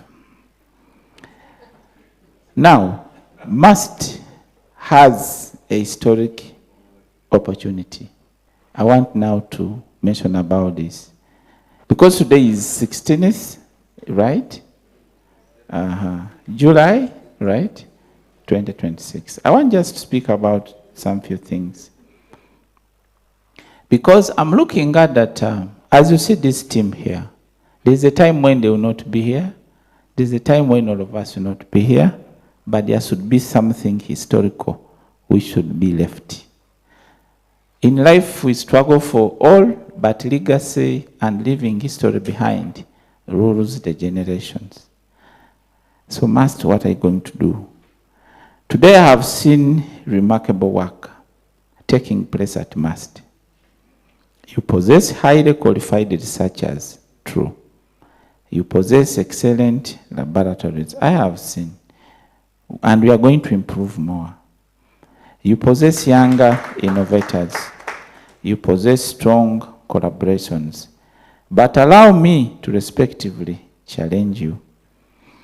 The next chapter for MUST should not simply be becoming East Africa's best research university. The next chapter should be becoming East Africa's leading innovation commercialization university. So that word, commercialization. I've seen my professor there who is chairing a Munyonyo event. She has noted it.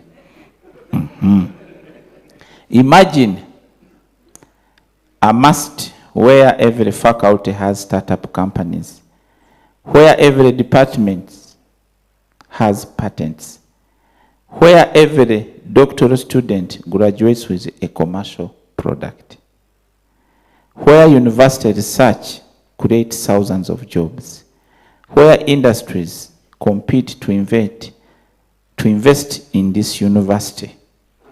That is must I envision. When I travel in my free time, I want to tell my investors, please, I have a university there which can solve all those of your problems. Those are not problems. If you want to make money, let me take you. There is this, and this, and this. So must. I'm very sure that one is going to happen. But for me, that's what I envision. And I'm going to work towards that. Let us talk about commercialization being a missing link in many of our universities. Because as government, we have learned an important lesson. Uganda does not suffer from lack of ideas.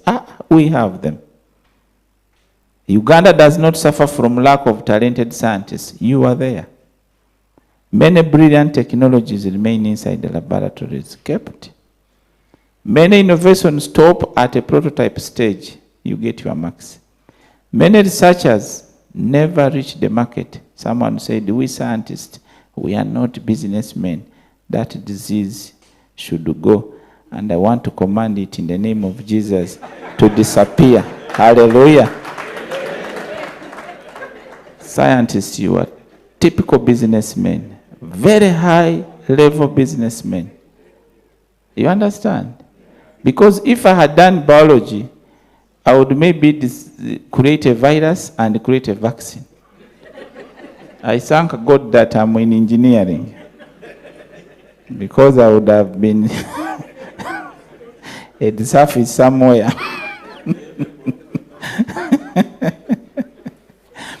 That is precisely why during this ministerial oversight visit, we are assessing how innovations can move beyond research into sustainable commercialization, industrial production, and wealth creation. The visit focuses on strengthening commercialization strategies, value addition, strategic guidance across Western Uganda's innovation ecosystem. Uganda is determined, our government, where you belong, is determined to close that gap. We are going to close that gap. Actually, the day President announced me that I'm the minister of this, I did not get even excited. I have never done any party. Never. Even a dinner, I've never. But I want to eat your parties when you are celebrating patents, when you are getting money, when you are doing what. Those are the parties I want to enjoy. Because that's what I believe in. I don't believe in other celebrations. They may score you a second goal. Because for us, we are footballers. Some of you have seen me, I sponsor Kitara FC, Kampala Queens. You see them with my name here, Jonard. So me, I'm a team player, and I know how to win. That's why my teams, they take trophies. I play chess. Now, our younger people here, Uganda's greatest innovation resource, all of us here, to my younger people who are here, gathered here today, never believe that innovation belongs only to the older people. Most world-changing companies were started by younger people.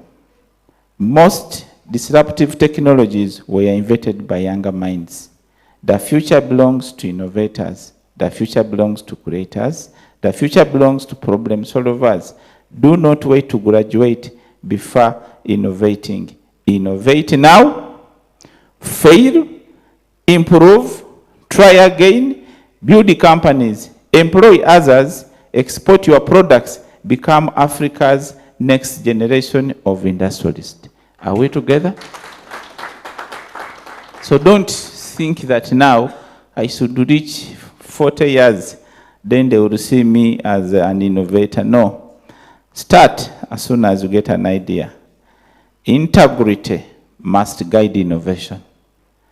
You have seen corruption, what is all around. You have seen what is killing our innovation. I want to give you this little message on my first speech to you. We shall meet on many conferences. We shall meet on many discussions. But today, allow me to pour my heart.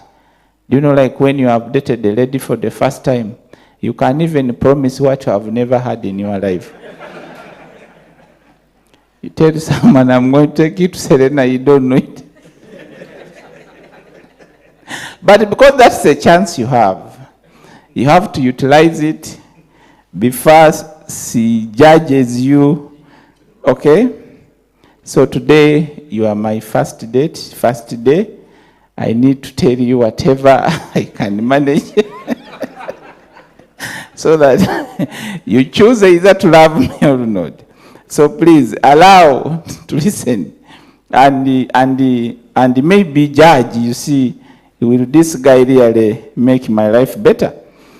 So ladies and gentlemen, innovation cannot flourish where corruption exists. That one, I tell you the truth. Corruption steals resources. Corruption discourages investors. Corruption destroys merit. Corruption kills innovation. As a minister, I have zero tolerance for corruption. Government resources meant for research must reach researchers. Resources meant for innovators must benefit innovators. Resources meant for innovation must be spent on innovation. Procurement must remain transparent. Public investments must produce measurable value, that is, intellectual property, products, industries, companies, jobs. Every shilling invested in science, technology, and innovation must generate greater value for Uganda. Integrity is not optional, but integrity is the foundation of innovation. Are we there? Now imagine for me, integrity is what has given me all this in life. I have seen money. To me, even I've seen like $100 million US, and someone when I can just say 10 is mine, and no one will say no. But after taking the 10, how will I account the future? You get it? And you know, you can research about people. You know, when I came out to stand for National Vice Chairman, I was the youngest, number 4 in the structure of our ruling party. But everyone was Googling about me. Who is this guy? He so did everything. Everyone did zero. Me, I've never even reported to police for anything since I was born. Even I don't know how they write a statement. Because I'm straight. What I don't know, I don't know. What I know, I know. You start slowly, you go on. You just need to believe in yourself. Because once you don't believe in yourself, then you are going to find issues. So integrity is very important. How are we going to pattern between universities and industry? Our Vice Chancellor has talked about that, and they have promised me. But also allow, since it is the first date, let me also speak about this. The era when universities operated independently from industry must come to an end. Are we together? Stop. Don't sit there in the libraries and think now the world is, you are solving problems. You are creating more. Because you are going to create unemployed youth. Those are more problems. So you need to stop that. Industry understands markets. Universities understand research. Government provides strategic direction. That's why they brought me into this ministry. Actually, me, I was going towards my retirement because I had made my own conviction that at 40 years, I need to retire and do my work, research in my home, do my few things. So Again, they have given me something which I need to give more time. Because I'm seeing many scientists are not having money. I don't know why. At 27, a scientist, you should be having a retirement home. You should be having all your things. You should have your farm. You should have. Then you start making money for US to manage in the bond, those trust things. But really for you when you are done. So you younger people who are still there, you need to utilize your innovation. Because one innovation like this can give you money. To me, when I went to China, I came back with many recommendations. Everything I finished, they recommend me here. I have never even taken my paper anywhere that give me a job. Never. I have not seen it. When I'm here, even my emails, I keep checking. They have forgotten even I'm a minister. Please come and help me and involve me. Please come and help me. My God. Now I say, let me put on my engineering shoes, jacket, I read. So that's how, scientists, I would want you to take your life. You are rich people. This should be the richest university because it is pure science. You should be controlling our economy. I ask you, you take the heart. The good thing, you have someone who is practical. Me, I'm practical. You see, I have sat here since morning because I need to understand. I don't want to hear rumors. I have understood.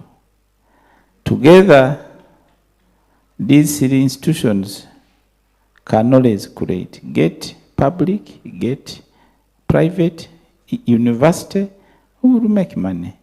And that's why I encourage MUST to strengthen partnership with manufacturing industries, hospitals, agricultural enterprises, financial institutions, and international investors. Research should begin with identifying market problems. Can you write that word? Write it. When you are starting research, what do you consider? Some problems are concocted. They are not there. You want to come and defend a problem concocted. Isn't it, Charlotte? Someone tells you a problem you didn't see. My people in Mbarara, they don't even know that one is a problem. You need to look at market problems. Research should end with market solutions. We have said start market problems. End with market what? Solutions. Once you have those two things, you are the friend of the President Museveni and everybody. I have been informed that Kabale University, Mbarara University of Science, Technology and Mountains of the Moon have already offered land for the Western Agroscience Technology and Industrial Park. Is it true? Sure. You have already offered it. Just what is true? That man is called the production acceleration. But now I'm showing him how to apply engineering acceleration. What is the formula to when you are calculating acceleration?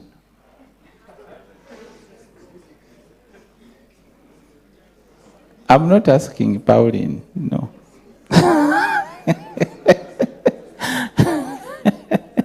Okay. Let me not take you to physics paper 1. Now, I want us to government commitment on how we are going to make it. And that industry, we are going to go through and see how we can make it. What are we committed of? Government commitments. I wish to assure you that the government remains fully committed to strengthening science, technology, and innovation. That one is a commitment. We have done it. We shall continue investing in the research. with the other two words. Market problems start. You end with what? Market solutions. My friend, Vice Chancellor, please, those words, let them reckon in the research directors of your departments. Market problems and market solutions. That's what we want. For us, we shall give you any money you want. But when you just come, you know, I want to solve a problem. People are not enjoying life. Now I want to.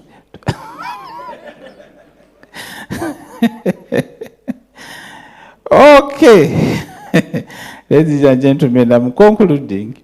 We shall continue supporting even the infrastructure. We shall continue supporting technology transfer. We shall continue supporting commercialization. Most importantly, we shall continue ensuring that science becomes a driver of Uganda's industrial transformation.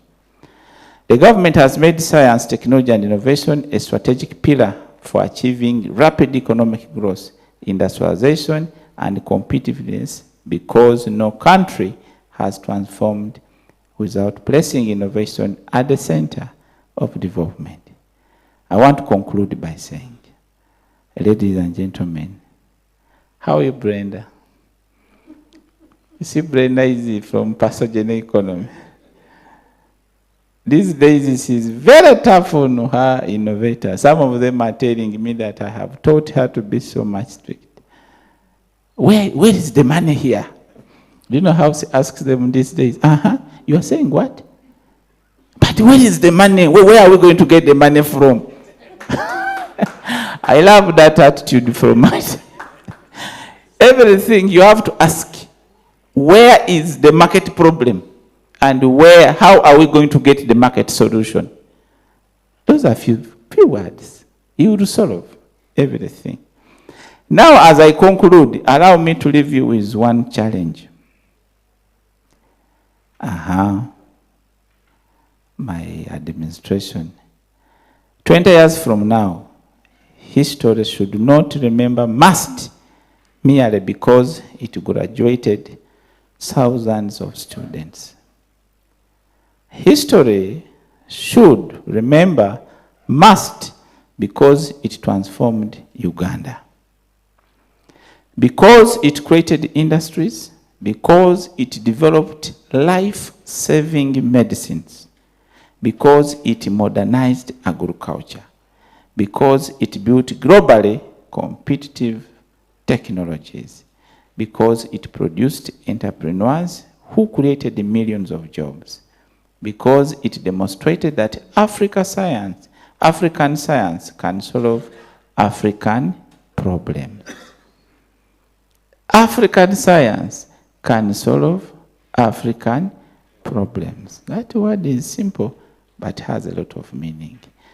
As your minister, on the first date, I pledge my support. So now I'm reading my manifesto.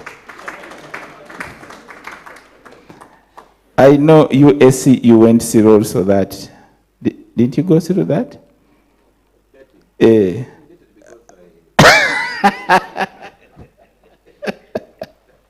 You have to make sure that your manifesto is clear. I have seen younger men, you prepare yourself for a month. And now, a lady says, now, you come and tell me what you're supposed to tell me. So you begin telling somebody how the lecturer was teaching things which are hard, what? Why don't you employ your manifesto and then close? Was the lecturer part of the appointment? Why do you bring a lecturer between your conversation? So today, I'm very clear of what my manifesto should be. I will champion policies that promote commercialization. That one, I promise. Me and my team, we have already started. We are going to champion policies. Well, actually, this ministry is going to be the most busiest ministry ever. So that one, I pledge to do it. I will champion younger innovators. Anytime you call me, I'm around. I will champion university industrial partnerships. And some of the things I've already sorted them. Because now every minister in this government, up to the prime minister, they already know that we scientists, we are the directors of everything now. I already convened meetings with the president, with all ministers, and I told the president, you see these people here, when my scientists are doing things, they refuse them. He said, Wanji, why? So today, Asiimwe, you are the Omusumba for economic transformation. Have you heard, you people? Once the minister says this product is available for use, confirmed, ABCDFG, for us, we shall take that one and we stop importations. So meaning the president has given us already the mandate. He has given us at what? The mandate. We shall be causing interministerial meetings when a product is approved from your innovations. Every minister is going to support you. And every minister is waiting to hear what science is bringing on.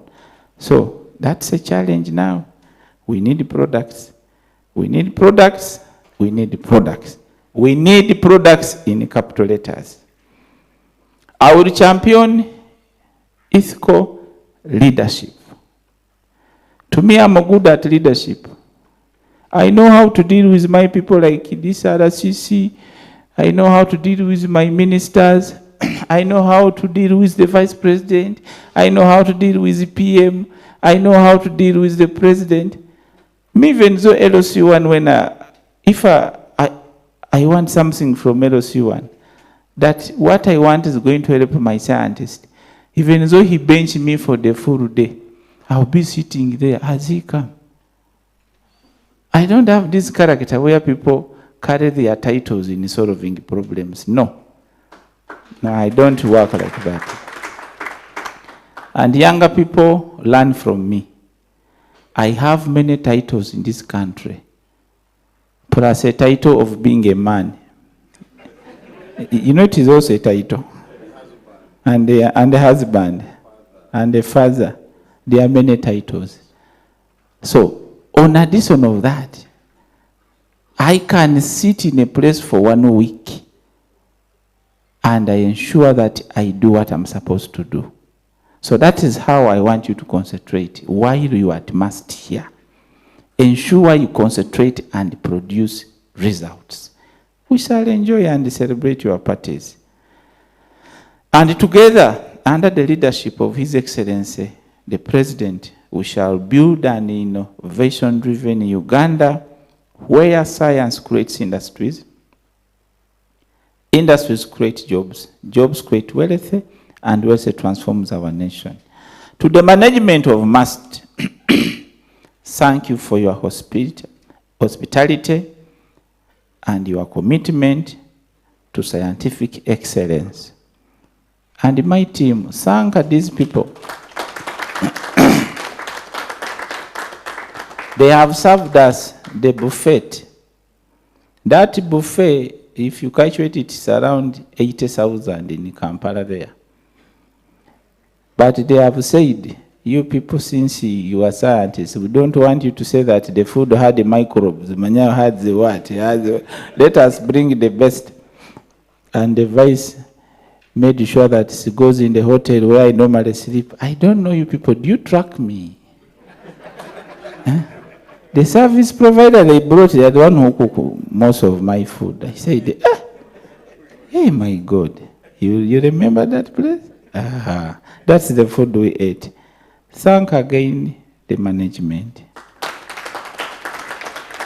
Your food was the best. I ate while I'm smiling. Actually, even I was meditating how food was cooked.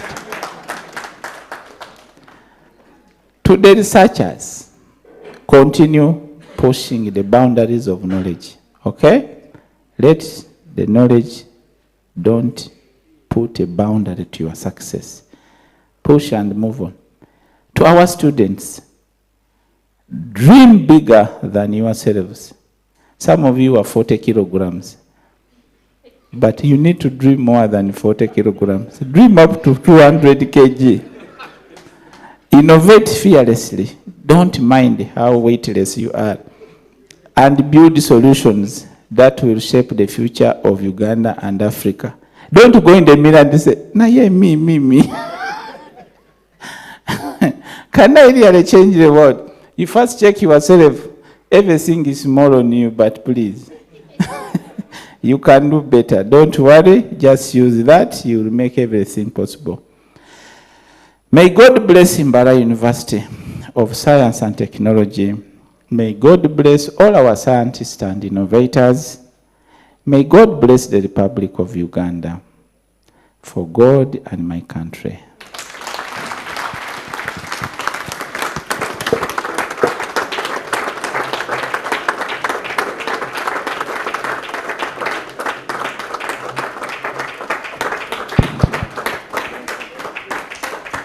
Thank you very much, Honorable Minister.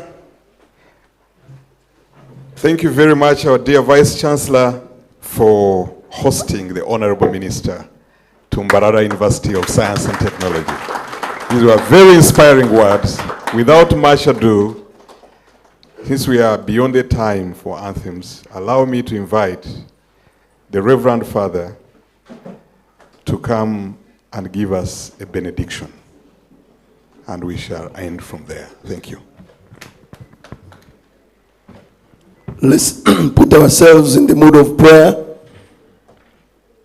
God, we thank you for all that we have been exposed to today. May what has been put in our heads change our thinking and increase on what we are doing as innovators. As we retreat back to our homes, grant us journey mercies, bless our minister and the management of our university, and continue also blessing us as you have always blessed us. We make our prayer through our Lord Jesus Christ, your Son, who lives and reigns with you in the unity of the Holy Spirit, one God, forever and ever. Amen. And may God bless you, the Father, the Son, and the Holy Spirit.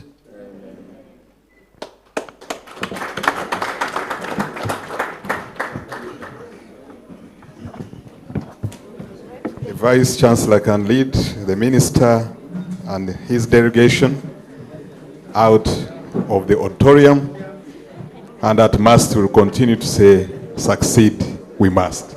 Thank you all our service providers for the wonderful job done. Cool Sounds, Las Vegas, Grace, Jones, our communication department. Thank you very much, our Lord Mayor Emeritus, Wilson Tumwine. Thank you very much, everyone, for making it happen and for being a good audience. Succeed we must. Thank you.